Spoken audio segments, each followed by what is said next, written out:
നാരായണ നാരായണാഖിലഗുരോ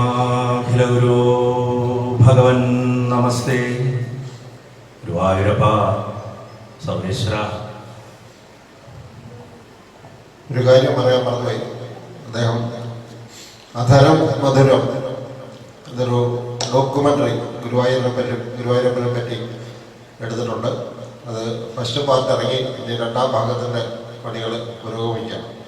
നമസ്കാരം. ഈ മഹാവേദിയിൽ ഗുരുവായൂരപ്പൻ്റെ രൂപത്തിലിരിക്കണം നിങ്ങളെല്ലാവരെയും മനസ്സുകൊണ്ട് സാഷ്ടാംഗം നമസ്കരിക്കണം. ഈ ക്ഷേത്രത്തിൻ്റെ നാഥയായിട്ടുള്ള സ്വാമീശ്വരിയെയും ശക്തിപ്രഭാവമായിട്ടുള്ള കരിഞ്ചാമുണ്ടിയെയും ഭഗവതിയെയും വേട്ടേക്കരനെയും മനസ്സുകൊണ്ട് സാഷ്ടാംഗം നമസ്കരിക്കും. ദേശനാഥനായിട്ടുള്ള പെരിഞ്ചൂലൂരപ്പൻ, രാജരാജേശ്വരൻ, തൃച്ചംബരേശൻ, ചെറുകുന്നലമ്മ, സകല ദേവതകളെയും മാടായിക്കാവലമ്മയും മനസ്സുകൊണ്ട് നമസ്കരിച്ചിട്ട് ഗുരുവായൂരപ്പൻ്റെ ഏറ്റവും പ്രഭാവമേറിയിട്ടുള്ള ഈ 69 തൊട്ട് 75 വരെയുള്ള അധ്യായങ്ങൾ, ഒരുപാട് കാര്യങ്ങളുള്ള വളരെ വിസ്തരിച്ച് പറയേണ്ട ഒരു ഭാഗങ്ങളാണ് ദശമസ്കന്ധത്തിൽ. രാജസൂയത്തിൻ്റെ ഏറ്റവും വലിയ പ്രത്യേകത എന്താണെന്ന് വെച്ചാൽ, ഭഗവാന്റെ കാലഘട്ടം വരെ യാദവർ എത്ര ശക്തരായിരുന്നെങ്കിലും അവർക്കൊരു രണ്ടാംകട ഫീൽ എന്ന് നമ്മൾ പറയും സൊസൈറ്റിയിൽ, അതനുഭവിച്ചിരുന്ന ഒരു ജനതയായിരുന്നു. എല്ലാം ഉണ്ട്, സമ്പത്തുണ്ട്, ശക്തിയുണ്ട്, സകലതുണ്ട്. പക്ഷെ എന്നാലും എന്തോ ഒരു കുറവ്. ആ കുറവ് തീർത്തിട്ട് സർവാധീശത്വം തനിക്കും തൻ്റെ വംശത്തിനും എൻ്റെ മുകളിൽ വേറൊരാൾ എന്നെ ജയിക്കാനില്ല എന്ന് അടിച്ച് ഉറപ്പിച്ച് ലോകത്തിന് കാണിച്ചു കൊടുക്കുന്നത് രാജസൂയത്തിലാണ്. രണ്ടാമത്തെ കാര്യം എന്താണെന്ന് വെച്ചാൽ, നമ്മൾ പലരും കരുതുന്നത് പോലെ യാദവന്മാർക്ക് രാജ്യാധികാരത്തിൻ്റെ സമ്പ്രദായമായിരുന്നില്ല. ദേ വർ നോട്ട് മൊണാർക്കിക്കൽ. മൊണാർക്കി എന്ന് പറയും നമ്മൾ രാജാധികാരത്തിന്. രാജാധികാരമായിരുന്നില്ല അവർക്ക്. നമ്മൾ ഇന്ന് ഇന്ത്യയിലൊക്കെ ഉള്ള പോലെ ഡെമോക്രാറ്റിക് റിപ്പബ്ലിക് ആയിരുന്നു, ഗണതന്ത്ര രാജ്യങ്ങളായിരുന്നു. യാദവന്മാരെ എലക്ട് ചെയ്തിട്ടാണ് രാജാവാക്കിയത്. ഉഗ്രസേനൻ എന്ന് പറഞ്ഞു കഴിഞ്ഞാൽ അദ്ദേഹം പ്രസിഡന്റ് ആയിരുന്നു, കിങ് അല്ല. ആ വ്യത്യാസം ഉണ്ടായിരുന്നു. ആ റിപ്പബ്ലിക്കുകളിൽ, ഗണതന്ത്രമായിട്ട് ജനാധിപത്യ സ്വഭാവമുള്ള രാഷ്ട്രങ്ങളിൽ ഏതെങ്കിലും ഒരുത്തൻ അധികാരത്തിൽ എത്തിക്കഴിഞ്ഞാൽ അവന് അധികാരം തലയ്ക്ക് പിടിച്ചിട്ട് അവന് സ്വയം തോന്നാൻ തോന്നും അവൻ ചക്രവർത്തിയാണ്, രാജാവാണ്, എന്നെ തടയാൻ ആരുമില്ല എന്ന് തോന്നാൻ തുടങ്ങുമ്പോൾ ഭഗവാൻ അവതരിക്കും. കംസൻ ചെയ്ത തെറ്റാണ്. കംസൻ വസുദേവനെയും ദേവകിയും തടവിലിട്ടത് കൊണ്ടല്ല ഭഗവാൻ വധിച്ചത്. ഒരു രാജ്യവ്യവസ്ഥയെ തകർക്കാനായിട്ട് ഏകാധിപത്യ സ്വഭാവത്തോട് കൂടിയിട്ട് ഒരാൾ, അത് അമ്മാവനാവട്ടെ ആരോ ആവട്ടെ, ഉയർന്നു വന്നു, അതുകൊണ്ട് കൊന്നു. പരീക്ഷത്തിനെ ജീവിപ്പിക്കുന്ന സമയത്ത് ആ ചാപിള്ളയായിട്ടുള്ള കുട്ടി അവിടെ കിടത്തിയിരിക്കുമ്പോൾ ഭഗവാൻ പറയുന്നുണ്ട്, ഞാൻ ധർമ്മത്തിന് വേണ്ടിയാണ് കംസനെയും അവന്റെ കൂട്ടാളികളെയും കൊന്നെങ്കിൽ ഈ ശിശു ജീവിച്ചെഴുന്നേക്കട്ടെ എന്നാ പറഞ്ഞു. അല്ലാണ്ട് എൻ്റെ അച്ഛനെയും തടവിലിട്ടോണ്ട് എന്ന് പറഞ്ഞിട്ടില്ല. തനിക്ക് വേണ്ടി ഒന്നും ചെയ്യാത്ത ഒരാളാണ് ഭഗവാൻ. അവനവന് വേണ്ടിയിട്ട് ഒരു കാര്യം പോലും ആവശ്യപ്പെടുകയോ ചെയ്യാത്ത ഒരാളാണ് ഗുരുവായൂരപ്പൻ. നമ്മളറിഞ്ഞ് ഗുരുവായൂരപ്പന് ചെയ്തു കൊടുക്കുന്നത് ഗുരുവായൂരപ്പനുണ്ട്. കാരണം അദ്ദേഹത്തിന്റെ സമയം മുഴുവൻ നമുക്ക് വേണ്ടിയിട്ട് അദ്ദേഹം ചെലവാക്കണം. നമ്മുടെ മനസ്സിൽ ആദ്യം വരേണ്ട ഒരു മാറ്റം ഇതാണ്. ഭഗവാന്റെ നിസ്വാർത്ഥതയെ മനസ്സിലാക്കിയാൽ മാത്രമേ നമുക്ക് ഭഗവാന്റെ ലീലകൾ എന്ന് നമ്മൾ വളരെ സിമ്പിളായിട്ട് പറഞ്ഞു പോകുന്ന എല്ലാ കാര്യങ്ങളെയും നമ്മുടെ ഹൃദയത്തിലേക്ക് ഉറപ്പിക്കാൻ സാധിക്കും. അപ്പൊ രാജസൂയ സമയത്ത് ഭഗവാന്റെ ഏറ്റവും വലിയ സ്വപ്നം, നമ്മൾ സാധാരണ ഒരു മാതൃകാ രാജ്യത്തിന്റെ രൂപമായിട്ട് പറയുന്നത് രാമരാജ്യം എന്നാണ്. പക്ഷെ കൃഷ്ണൻ വിഭാവനം ചെയ്തൊരു രാജ്യം, ആ രാജ്യം ഒരു സാമ്രാജ്യം, ഒരു മോഡേൺ സ്റ്റേറ്റ്, ഒരു രാജാവ് ഭരിക്കുമ്പോൾ തന്നെ ജനാധിപത്യത്തിന്റെ സ്വഭാവങ്ങളോട് കൂടിയിട്ടുള്ള ഒരു സ്റ്റേറ്റ്. ഇതിന്റെ ആദ്യത്തെ രക്തം ഒരു തുള്ളി പോലും വീഴ്ത്താതെ അത് ഭഗവാൻ നടപ്പിലാക്കാൻ നോക്കിയതിന്റെ ആദ്യത്തെ ശ്രമമാണ് ശരിക്കും രാജസൂയം. അത് ഭഗവാൻ അച്ചീവ് ചെയ്തു, അദ്ദേഹം നേടി. പക്ഷെ പിന്നീട് യുധിഷ്ഠിരന്റെ കയ്യിലിരിപ്പോണ്ട് ചൂത് കളിച്ചത് കളഞ്ഞതുകൊണ്ട് ഭഗവാൻ ഈ യുദ്ധം കുറിക്കേണ്ടി വന്നു. അല്ലാണ്ട് കൃഷ്ണൻ പോയിട്ട് രാവിലെ എഴുന്നേറ്റിട്ട് ഒരു ദിവസം ഒരു യുദ്ധം തുടങ്ങിക്കളയാം എന്ന് പറഞ്ഞിട്ട് യുദ്ധം തുടങ്ങിയതായിട്ട് വ്യാഖ്യാനിക്കുന്ന പല പണ്ഡിതന്മാരെയും കണ്ടിട്ടുണ്ട്. അങ്ങനെ അല്ലാതെ ഗുരുവായൂരപ്പന്റെ നേരെ വിരൽ ചൂണ്ടതിന് മുമ്പ് 10 വട്ടം ആലോചിക്കണം. ഭഗവാൻ രക്തം വീഴ്ത്താതെ ഒരു സാമ്രാജ്യം ഉണ്ടാക്കിയതാ, അത് നശിപ്പിച്ചത് കൊണ്ടു നടന്ന ആൾക്കാരാണ്. അങ്ങനെ ഉള്ള ഒരു കാഴ്ചപ്പാടിൽ നിന്നിട്ട് വേണം നമുക്ക് രാജസൂയ ഭാഗത്തേക്ക് പോകാൻ. ഞാൻ മഹാഭാരതവും സന്ദർഭാനുസരണം പറഞ്ഞുകൊണ്ടാണ് ഭാഗവതം സാധാരണ പറയാറ്. കാരണം മഹാഭാരതത്തിൽ ചവിട്ടി നിന്നല്ലാതെ നമുക്ക് ഭാഗവതത്തിന്റെ ഉത്തുംഗ ശൃംഗങ്ങളിലേക്ക് പോകാൻ സാധിക്കില്ല. ഫൗണ്ടേഷൻ ഭാരതമാണ്. അച്ഛൻ വ്യാസൻ എഴുതി വെച്ചതാണ് മകൻ പറഞ്ഞതിന്റെ അടിസ്ഥാനം. ആ 2 മഹാപ്രഭുക്കളെയും, വ്യാസമഹർഷിയും ശ്രീശുക പരബ്രഹ്മത്തെയും, എന്റെ ഗുരുനാഥനായ ഭാഗവത ഗുരുനാഥനായ മള്ളിയൂർ പരമേശ്വരൻ നമ്പൂരിയും, ക്ഷേത്രതന്ത്രിയായ ഇവിടുത്തെ ശ്രീ കിഴേടം രാമൻ നമ്പൂരി, ഞങ്ങളുടെയൊക്കെ പ്രിയപ്പെട്ട രാമേട്ടനെയും മനസ്സുകൊണ്ട് സാഷ്ടാംഗം നമസ്കരിച്ചിട്ട് ഞാൻ ആ കഥയിലേക്ക് കിടക്കണം. നമ്മള് ശ്രീശുക മഹർഷി പറയാം, ഇപ്പൊ നമ്മൾ തൊട്ടു മുമ്പ് സർവാദരണീയനായ ശ്രീ ആചാര്യ CP നായർ സാർ അദ്ദേഹം കർഹിജിത് അധ്യായം പറഞ്ഞപ്പോ രുക്മിണിയുടെ അടുത്ത് ഭഗവാൻ തന്നെ സ്വയം നിന്ദിച്ചുകൊണ്ട് പറയണത് കണ്ടു. ദേവി പറഞ്ഞു, അല്ല, അങ്ങ് പറഞ്ഞൊന്നും നിന്റെ അല്ല, അതൊക്കെ വാസ്തവത്തിൽ അങ്ങയുടെ ഗുണങ്ങളാണെന്ന് പറഞ്ഞു. എന്തുകൊണ്ട് നമുക്ക് ഇതേ കാഴ്ചപ്പാടോട് കൂടിയിട്ട് ശിശുപാലന്റെ നിന്ദയെ കാണാൻ സാധിക്കുന്നില്ല എന്നുള്ളതാണ് നമ്മുടെ മനസ്സിലെ പ്രശ്നം. ഗുരുവായൂരപ്പൻ സകല ജീവികളെയും ഒരുമാതിരി കാണുന്ന ആളാണ്. എല്ലാവരെയും സമമായി കാണുന്ന സമദർശി ആയതുകൊണ്ട് അദ്ദേഹത്തെ സ്വാമി എന്ന് വിളിക്കുന്നത്. നമ്മൾ വെറുതെ എല്ലാവരെയും സ്വാമി സ്വാമി വിളിക്കാറുണ്ട്. പക്ഷെ എല്ലാവരെയും സമമായി കാണുന്നവനെ സ്വാമി എന്ന് വിളിക്കാൻ പറ്റുള്ളൂ. അങ്ങനെയുള്ള ഭഗവാൻ ശിശുപാലനെ എങ്ങനെയായിരിക്കാം കണ്ടിരിക്കുക എന്നുള്ള ഒരു ചിന്ത പട്ടപാതിൽ ചോദിക്കുന്നില്ലേ? ഓരോ ശ്ലോകം എഴുതിയിട്ട് ഗുരുവായൂരപ്പ അങ്ങനെയാണോ ഉണ്ടായതെന്ന് ചോദിച്ചാൽ ശ്രീകോവിലുള്ളെന്ന് അങ്ങനെ തന്നെ ഉണ്ടായതെന്ന് പറയും. ചിലപ്പോൾ പറയല്ല അങ്ങനെയല്ല ഉണ്ടായതെന്ന് പറയും. അതേപോലെ ശിശുപാല വധം എന്ന് നമ്മൾ വിളിക്കുന്നത് ശിശുപാല മോക്ഷം എന്ന് പറഞ്ഞുകൊണ്ട് നമുക്ക് ഈ കഥാഭാഗത്തിലേക്ക് പോകാമെന്ന് വിചാരിക്കും. അപ്പൊ മഹർഷി പറയാ, കൃഷ്ണൻ നരകാസുരനെയൊക്കെ കൊന്നിട്ട് ഒറ്റയ്ക്ക് അനേകായിരം സ്ത്രീകളെ കല്യാണം കഴിച്ചു എന്ന് കേട്ടപ്പോ നാരദ മഹർഷിക്ക് വളരെയധികം അതിശയം തോന്നി. എന്നാ അന്ന് പോയി കാണണമല്ലോ. ലോകത്തിലെ എല്ലാവർക്കും ഉള്ളൊരു ആശയമാണ്. അതായത് ഒരാളുടെ വീട്ടില് ഒരു ഭാര്യയെ വെച്ചിട്ട് തന്നെ മാനേജ് ചെയ്യാൻ ബുദ്ധിമുട്ടുന്ന സ്ഥലത്ത് 16,108 ഭാര്യമാരെ വെച്ച് മാനേജ് ചെയ്യുന്നത് എങ്ങനെയാണെന്ന് കണ്ടെത്താൻ ബ്രഹ്മർഷിയായിട്ടും ജ്ഞാനിയായിട്ടുള്ള ഒരാൾക്ക് പോലും ലൗകികമായിട്ടുള്ളൊരു ആശ്ചര്യം തോന്നുക എന്നൊരർത്ഥം. 2, നാരദ മഹർഷിയെ സംബന്ധിച്ചിടത്തോളം എന്താ വെച്ചാൽ എവിടെ ഭഗവാൻ നല്ലത് ചെയ്യുന്നുണ്ടോ, അത്ഭുതം ചെയ്യുന്നുണ്ടോ, ധർമ്മം പ്രവർത്തിക്കുന്നുണ്ടോ, അതൊക്കെ പോയി കണ്ട് ഒപ്പിയെടുത്ത് അതിനെ ലോകത്തിലേക്ക് എത്തിക്കുക എന്നുള്ള ഒരാഗ്രഹം ഉണ്ട്. അന്നത്തെ കാലത്തെ ഏറ്റവും വലിയ ചീഫ് കറസ്പോണ്ടന്റ് ആണ് അദ്ദേഹത്തിനെ. നമ്മൾ പലപ്പോഴും നാരദനെമാരി പെരുമാറരുത് കേട്ടോ എന്നൊക്കെ പറയും. അങ്ങനെയൊന്നും ഒരിക്കലും പറയാൻ പാടില്ല. അദ്ദേഹത്തിന്റെ ഏഷണി എന്ന് പറയുന്നത് ലോകനന്മയ്ക്ക് വേണ്ടിയിട്ടുള്ള നമ്മൾ അദ്ദേഹത്തിനെ സാഷ്ടാംഗം മനസ്സുകൊണ്ട് നമസ്കരിക്കുക. സകല കുശലപാത്രം ബ്രഹ്മപുത്രം നദോസ്മി, എല്ലാവരുടെയും കുശലത്തെ ആഗ്രഹിക്കുന്നവനായിട്ടുള്ള ബ്രഹ്മപുത്രനായിട്ടുള്ള നാരദ മഹർഷി മനസ്സുകൊണ്ട് എല്ലാവരും സാഷ്ടാംഗം നമസ്കരിക്കുക. അങ്ങനെയുള്ള ഭഗവാൻ നാരദൻ ദ്വാരകയിൽ എത്തിച്ചേരുന്ന സമയത്ത് കാണുന്ന കാഴ്ചകളൊക്കെയാണ് ആദ്യത്തെ അധ്യായത്തിലൊക്കെ വരുന്നത്. അതായത് ഒരേ സമയത്ത് ഒരേ ആള് ഒരേ കാണാവുന്ന ഒരേ ശരീരം കൊണ്ട് ഒരേ സമയത്ത് 16,000-ൽ പരം സ്ത്രീകളെ വെവ്വേറെ ഗൃഹങ്ങളിൽ വെച്ചിട്ട് വേളി കഴിച്ചു എന്നത് ആശ്ചര്യമാണ്. അവരുടെ ഒപ്പം എന്താ ജീവിക്കുന്നുണ്ട്. ഇപ്പൊ നമ്മൾ ദുബായിലൊക്കെ പോകുന്ന സമയത്ത് ദുബായിലെ രാജാവുണ്ട്. ഇപ്പൊ രാജാവിനെ ഇടയ്ക്ക് റോഡ് ക്രോസ് ചെയ്യുന്നതാണ്. അദ്ദേഹം റോഡിൽ സാധാരണക്കാരുമായി ക്രോസ് ചെയ്യും. അതേ ആളെ തന്നെ നമ്മൾ കാറൊക്കെ ഓടിച്ച് കുറച്ചു ദൂരം ചെല്ലുമ്പോൾ ഏതെങ്കിലും ഒരു സർക്കാർ കെട്ടിടത്തിന്റെ മുന്നിൽ അദ്ദേഹത്തിന്റെ തന്നെ വണ്ടി കിടക്കുന്നുണ്ടാവും. അദ്ദേഹം ചിലപ്പോൾ ഇറങ്ങി വരുന്നുണ്ടാവും. വേറൊരു സ്ഥലത്ത് ചെല്ലുമ്പോൾ ഇതിനൊരു 15 മിനിറ്റ് 10 മിനിറ്റിനുള്ളിൽ തന്നെ ഏകദേശം ഒരു 30 കിലോമീറ്റർ അപ്പുറത്തും നമുക്ക് അദ്ദേഹത്തിനെ കാണാൻ സാധിക്കാറുണ്ട്. അപ്പൊ അവിടെ ഉള്ളവർ പറയും അദ്ദേഹത്തിനെ പോലെ 7 പേരുണ്ട് എന്ന് പറയും.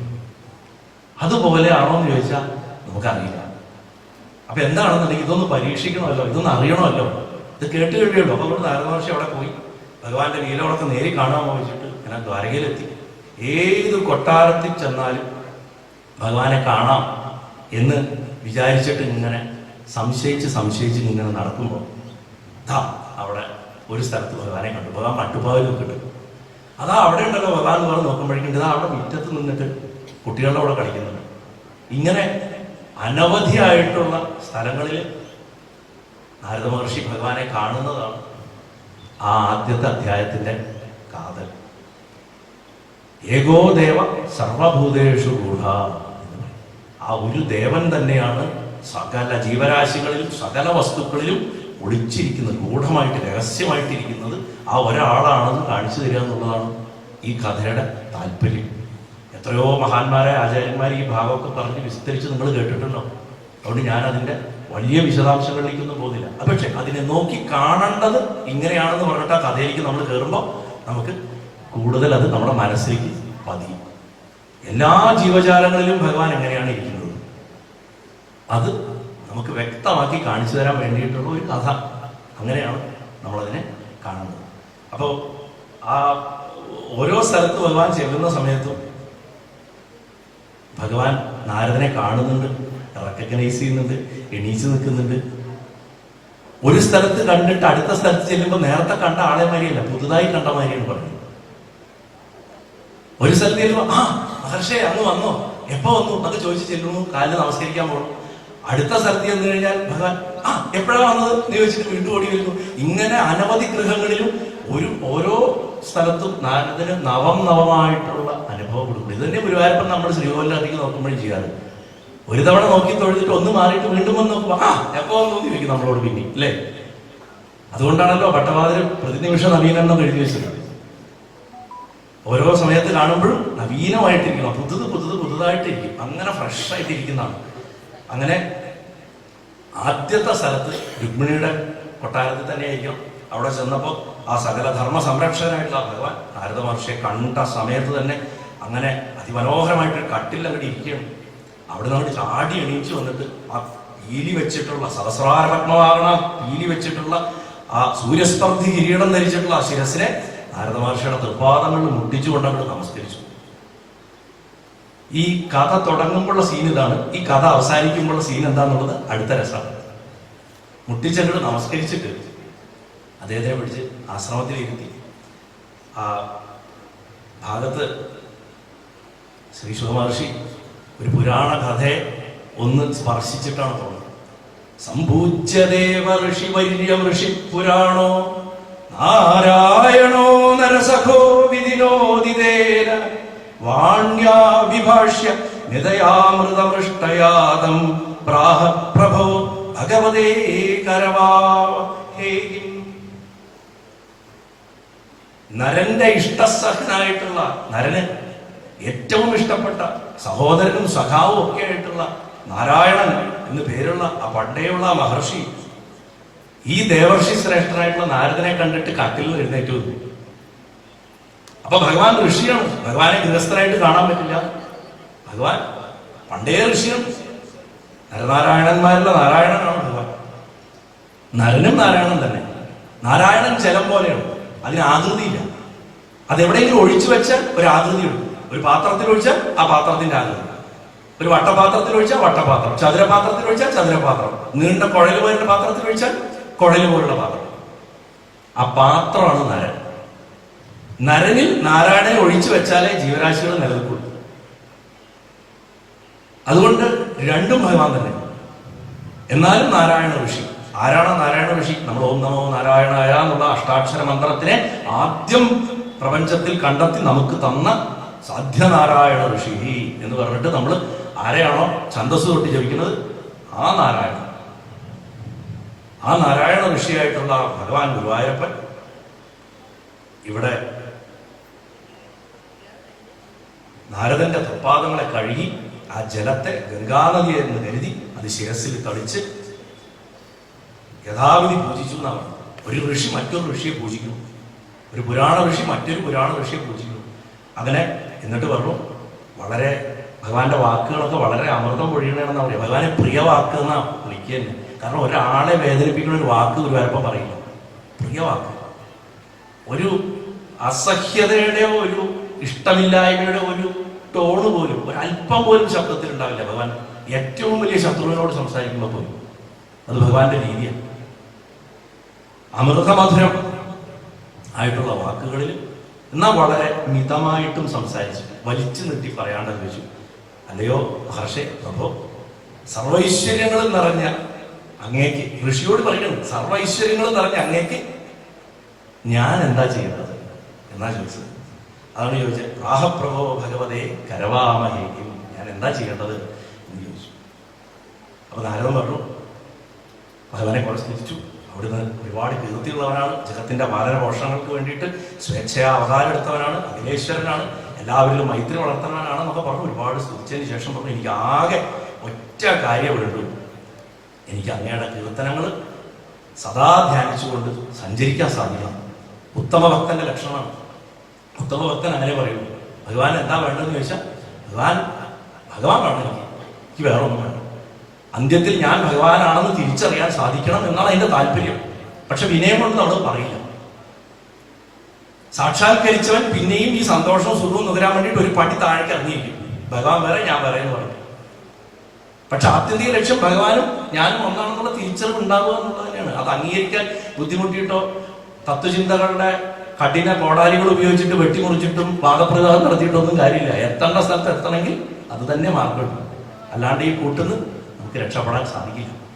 അപ്പോൾ അങ്ങനെ അങ്ങയുടെ അടിമലരെ നിരന്തരം സ്മരിക്കാൻ എനിക്ക് സാധിക്കണേ ഗുരുവായൂരപ്പാന്ന് പ്രാർത്ഥിച്ചിട്ട് ഭഗവാന്റെ യോഗവിലാസം കാണാനുള്ള ആഗ്രഹം കൊണ്ട് ഭഗവാന്റെ അടുത്ത് യാത്ര പറഞ്ഞിട്ട് അവിടുന്ന് ഇറങ്ങി അടുത്ത കെട്ടിടത്തിൽ ഭഗവാനെ പരീക്ഷിക്കും. അടുത്ത കെട്ടിടത്തിൽ കയറിയപ്പോൾ അവിടെ ഭഗവാൻ ഉദ്ധവന്റെ കൂടിയും രുക്മിണിയുടെ കൂടിയും ചൂത് കളിച്ചുകൊണ്ടിരിക്കും. അങ്ങനെ പത്നിയോടും ഉദ്ധവനോടും കൂടിയിട്ട് ചൂത് കളിച്ചുകൊണ്ടിരിക്കുന്ന ഭഗവാനാണ് അവിടെ കാണുന്നത്. അവിടെയും ഭഗവാൻ ചൂതുകളിലേക്ക് നിർത്തി പരമഭക്തിയോട് എണീച്ച് നിന്നിട്ട് തൊഴുതു. നാരദനെ സ്വീകരിച്ചു. ഒന്നും അറിയാത്ത ആളെ മാതിരിയാണ്. അങ്ങെപ്പോ ഒന്നും പൂർണ്ണന്മാരായിട്ടുള്ള അങ്ങേപ്പോലുള്ള ആൾക്കാർക്ക് വേണ്ടിയിട്ട് അല്പന്മാരായിട്ടുള്ള ഞാനൊക്കെ എന്ത് ചെയ്യാനാണെന്നാ ചോദിക്കണമുള്ളത്. അപ്പൊ നാരദൻ വിചാരിച്ചു എന്നെ കളിയാക്കണോ എന്ന് കരുതിയിട്ട് അവിടുന്ന് പുറത്തേക്ക് പോകുന്നു. ഭഗവാൻ വേണ്ടതൊക്കെ തരാന്ന് പറയുന്നുണ്ട്, എന്നാലും ഒരു അക്ഷരം ഉണ്ടാണ്ട് വരം തരാമെന്ന് പറയണം, അല്ലെങ്കിൽ എന്താ വേണ്ടത് ചെയ്തു തരാമെന്ന് പറഞ്ഞ ഭഗവാന്റെ അടുത്ത് ഒരു റെസ്പോൺസും കൊടുക്കാണ്ട് നാരദ മഹർഷി അവിടുന്ന് ഇറങ്ങി അടുത്ത വീട്ടിലേക്ക് കയറി. അടുത്ത വീട്ടിൽ ചെല്ലുമ്പോൾ അതാ അവിടെ കൃഷ്ണൻ ഇരിക്കുന്നുണ്ട്. അവിടെ ചെന്നപ്പോൾ കൊച്ചു കുട്ടികളെ കളിപ്പിച്ചുകൊണ്ടിരിക്കും, അവരുടെ കൂടെ കളിച്ചുകൊണ്ടിരിക്കും. അങ്ങനെ വേറൊരു സ്ഥലത്തേക്ക് പോയപ്പോൾ ഭഗവാൻ എണ്ണയൊക്കെ തേച്ചിട്ട് കുളിക്കാൻ റെഡിയായിട്ട് നിൽക്കുക രാവിലെ. അവിടുന്ന് അടുത്ത സ്ഥലത്തേക്ക് പോയി. അവിടെ ചെന്നപ്പോൾ കുളിയൊക്കെ കഴിഞ്ഞു, രാവിലത്തെ അഗ്നിഹോത്രം ചെയ്തുകൊണ്ടിരിക്കും. വേറൊരിടത്ത് ചെന്നപ്പോൾ ഭൂതയജ്ഞം, മനുഷ്യയജ്ഞം തുടങ്ങിയിട്ടുള്ള പഞ്ചയജ്ഞങ്ങൾ, ദേവയജ്ഞം തുടങ്ങിയിട്ടുള്ള പഞ്ചയജ്ഞങ്ങളൊക്കെ ചെയ്തുകൊണ്ടിരിക്കുന്നു. വേറൊരു സ്ഥലത്ത് ചെന്നപ്പോൾ ബ്രാഹ്മണർക്ക് ഭക്ഷണം വിളമ്പി കൊടുക്കും. മറ്റൊരു സ്ഥലത്ത് ചെന്നപ്പോൾ ഭഗവാൻ ആഹാരം കഴിക്കണം. വേറൊരു സ്ഥലത്ത് ചെന്നപ്പോൾ ചില ആൾക്കാരെ അങ്ങനെ കൈപിടിച്ച് നടത്തിക്കുന്നു, പടി കയറാൻ സഹായിക്കുന്നു.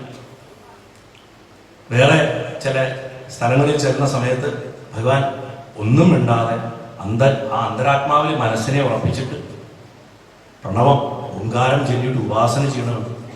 വേറൊരു സ്ഥലത്ത് ചെന്നപ്പോണ്ട് വാളും പരിചയം എടുത്തിട്ട് പടവെട്ടിക്കൊണ്ടിരിക്കും, അഭ്യാസം നടത്തിക്കൊണ്ടിരിക്കും. വേറൊരു സ്ഥലത്ത് ചെന്നപ്പോൾ കുതിരയുടെ പുറത്ത് സഞ്ചരിക്കുന്നു. വേറൊരു സ്ഥലത്ത് ആനപ്പുറത്ത്, വേറൊരു സ്ഥലത്ത് തേരില്, വേറൊരു സ്ഥലത്ത് ചെന്നപ്പോൾ കിടക്കെ കിടന്നിട്ട് രാവിലെ ഇട്ട് ചുരുണ്ടുകൂടി കിടന്നുറങ്ങുള്ളൂ. 10 മണി ഇട്ടിട്ട് എണീച്ചിട്ട് പോയില്ല. വേറൊരു സ്ഥലത്ത് ചെന്നപ്പോൾ വെറുതെ കുറെ ആൾക്കാരെ ചുറ്റിരിച്ചിട്ട് അവരൊക്കെ സ്തുതിച്ചുകൊണ്ടിരിക്കുന്നുണ്ട്, ഭഗവാനൊക്കെ കേട്ട് സന്തോഷിച്ചിരിക്കുന്നു.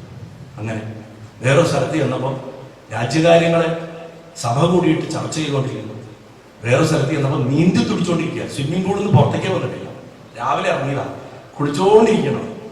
വേറൊരു സ്ഥലത്ത് ചെന്നപ്പോൾ പശുക്കളെ ദാനം ചെയ്യും. വേറൊരു സ്ഥലത്ത് ഇതിഹാസ പുരാണങ്ങളൊക്കെ വായിച്ചുകൊണ്ടിരിക്കുന്നു. വേറൊരു സ്ഥലത്ത് ഭാര്യയോട് കൂടിയിട്ട് രമിച്ചുകൊണ്ടിരിക്കുന്നു. ഇങ്ങനെ ഓരോ സ്ഥലത്തും ഇരിക്കുന്ന ഭഗവാനെ കണ്ടിട്ട് അവസാനം മറ്റൊരു സ്ഥലത്ത് ചെന്നപ്പോൾ അവിടെ ഭഗവാൻ ധ്യാനത്തിൽ യോഗിയായിട്ടിരിക്കും. അവിടെ നിന്നും ഇറങ്ങിപ്പോയി.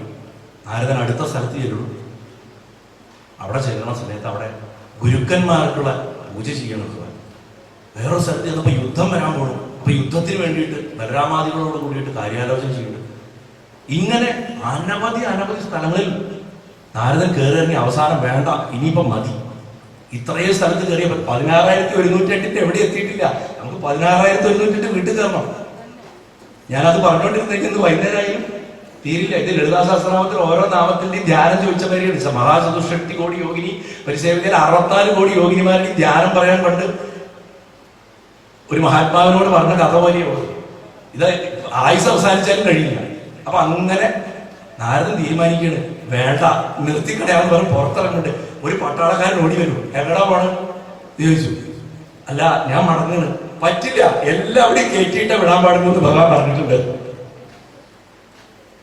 നാരദൻ ഭഗവാനെ പരീക്ഷിക്കാനാണ് പോയത്. അപ്പോഴാണ് ഭഗവാൻ ആണ് തന്നെ പരീക്ഷിക്കുന്നതെന്ന് നാരദ മഹർഷിക്ക് മനസ്സിലായത്. എല്ലാ സ്ഥലത്തും നീ കയറിയിട്ട് പോയാൽ മതി, അല്ലാണ്ട് നീ ഇവിടുന്ന് പോണ്ട എന്നാണ് ഭഗവാന്റെ നിശ്ചയം. അങ്ങനെ ഭഗവാൻ അടുത്ത സ്ഥലത്തേക്ക് പിടിച്ചുകൊണ്ട് പോകുന്നുണ്ട്. അവിടെ പെൺമക്കളുടെ കല്യാണക്കാര്യം ഡിസ്കസ് ചെയ്തുകൊണ്ടിരിക്കുക ഭഗവാൻ. ഒരു മകളെ കല്യാണം കഴിച്ചു കൊടുത്തിട്ടുണ്ട് പണ്ട് ഇവിടെ മധുരയിലേക്ക്. അപ്പോ അങ്ങനെ അനവധി കഥകളൊക്കെ ഉണ്ട്. അതൊക്കെ ഭാഗവതത്തിൽ ഇല്ലാത്തതായിട്ടുള്ള അനവധി ദ്വാരകാഭാഗത്തൊക്കെയുള്ള കഥകളുണ്ട്. അപ്പോൾ അങ്ങനെ ഒരു മകളുടെ കല്യാണാലോചന വന്നിട്ട് അതിന്റെ ഡിസ്കഷൻ നടത്തിക്കൊണ്ടിരിക്കുന്നു. വേറൊരു സ്ഥലത്ത് ചെന്നപ്പോ ആൺമക്കള് പെൺമക്കളുടെ ഭർത്താക്കന്മാർ ഇവരെയൊക്കെ സ്വാഗതം ചെയ്യും. ഓൾറെഡി കല്യാണം കഴിഞ്ഞോളൂ. അവരൊക്കെ അവരുടെ ഘോഷയാത്ര വരണത് സ്വാഗതം ചെയ്തു. വേറൊരു സ്ഥലത്ത് വേറെ മക്കളുടെ വിദ്യാഭ്യാസ കാര്യങ്ങളെ കുറിച്ചിട്ട് ഇനി ഇവരെ ഹയർ സ്റ്റഡീസിന് എങ്ങനെ അയക്കണ്ടേ, ഇംഗ്ലണ്ടിൽ അയക്കണോ അമേരിക്കയ്ക്ക് അയക്കണോ എന്നൊക്കെ നമ്മൾ ഇന്ന് ചിന്തിക്കുന്ന പോലെ ഭഗവാൻ ചിന്തിക്കുന്നു. വേറൊരു സ്ഥലത്ത് യാഗങ്ങൾ ചെയ്തു. വേറൊരു സ്ഥലത്ത് സന്യാസിമാർക്കും വഴിപോക്കർക്കും വേണ്ടിയിട്ട് സത്രങ്ങളും ആശ്രമങ്ങളും ഒക്കെ പണിയുന്നു. വേറെ സ്ഥലത്ത് കിണർ കുഴിക്കണേന് മേൽനോട്ടം കൊടുക്കുന്നു. വേറെ സ്ഥലത്ത് തണ്ണീർപ്പന്തിൽ വെച്ചിരിക്കുന്നു.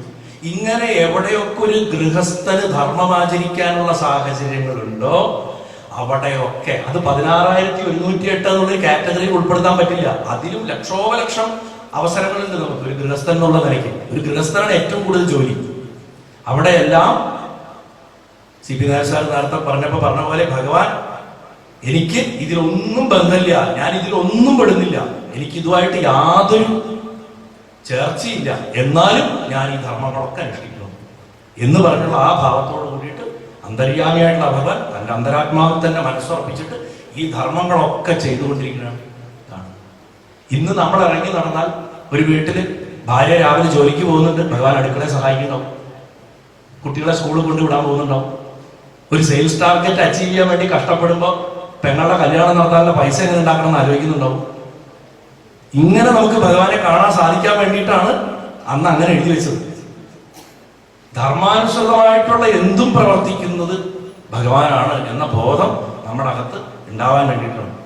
അതിനിപ്പോ തന്നെ 20 മിനിറ്റ് എടുത്തു. ഇതിന്റെ ശരിക്കും ഇത്രയും എടുക്കാൻ പാടില്ല, എന്നാലും അതിന്റെ ആ താല്പര്യം പറഞ്ഞു പോകണം എന്നുള്ളത് കൊണ്ട് എടുത്തതാണ്. അപ്പൊ അങ്ങനെ അനവധി സ്ഥലങ്ങളിൽ കയറി ഇറങ്ങി അവസാനം അവശനും വിവശനുമായിട്ട് താൻ പുറപ്പെട്ടത് അബദ്ധമായി ശരിക്കും എന്ന് മനസ്സിലായി. അവസാനം ഭഗവാൻ തന്നെയാണ് തന്നെ പരീക്ഷിച്ചതെന്ന് പൂർണ്ണ ബോധ്യം വന്ന നാരദ മഹർഷി ഭഗവാന്റെ കാൽക്കൽ ചെന്നിട്ട് അവിടെ വീണു.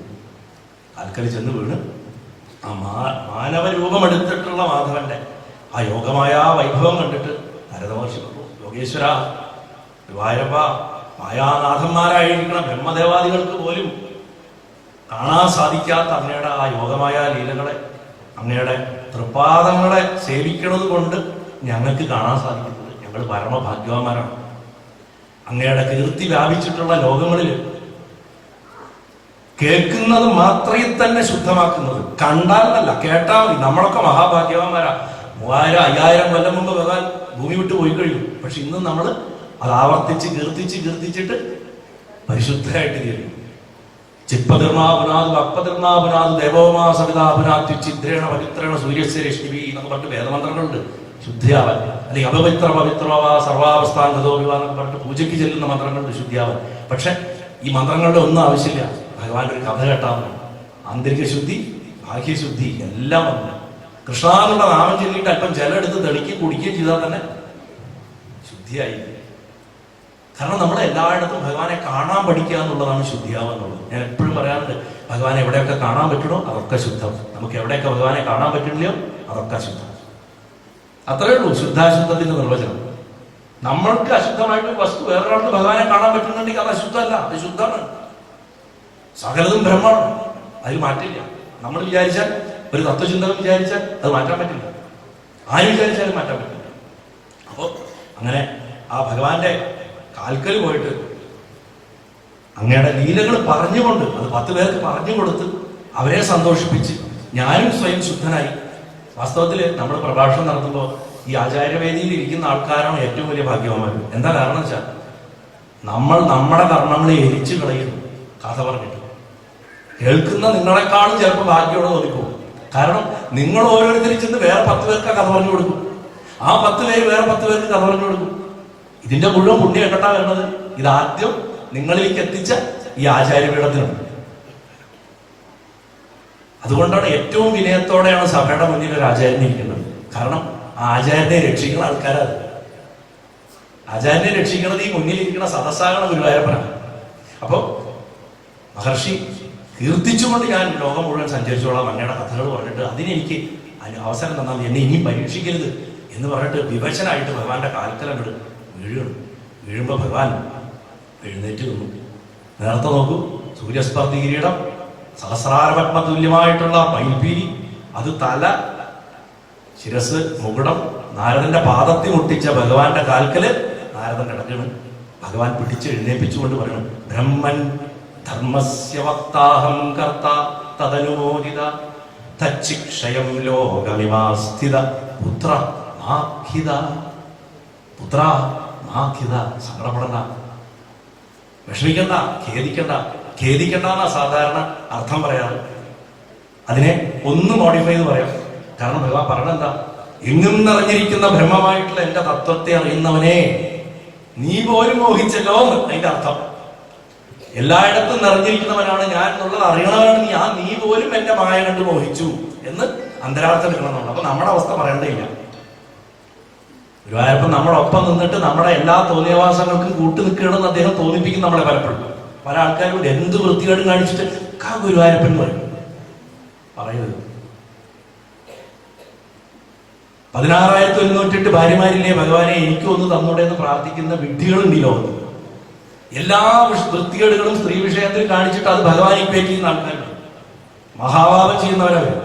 ഭക്തനാണെങ്കിൽ പോലും, തമാശയ്ക്ക് പോലും, ഭക്തനല്ലെങ്കിൽ പറയേണ്ടതില്ല, തമാശയ്ക്ക് പോലും ഭഗവാനെ അങ്ങനെ പറയാൻ പാടില്ല.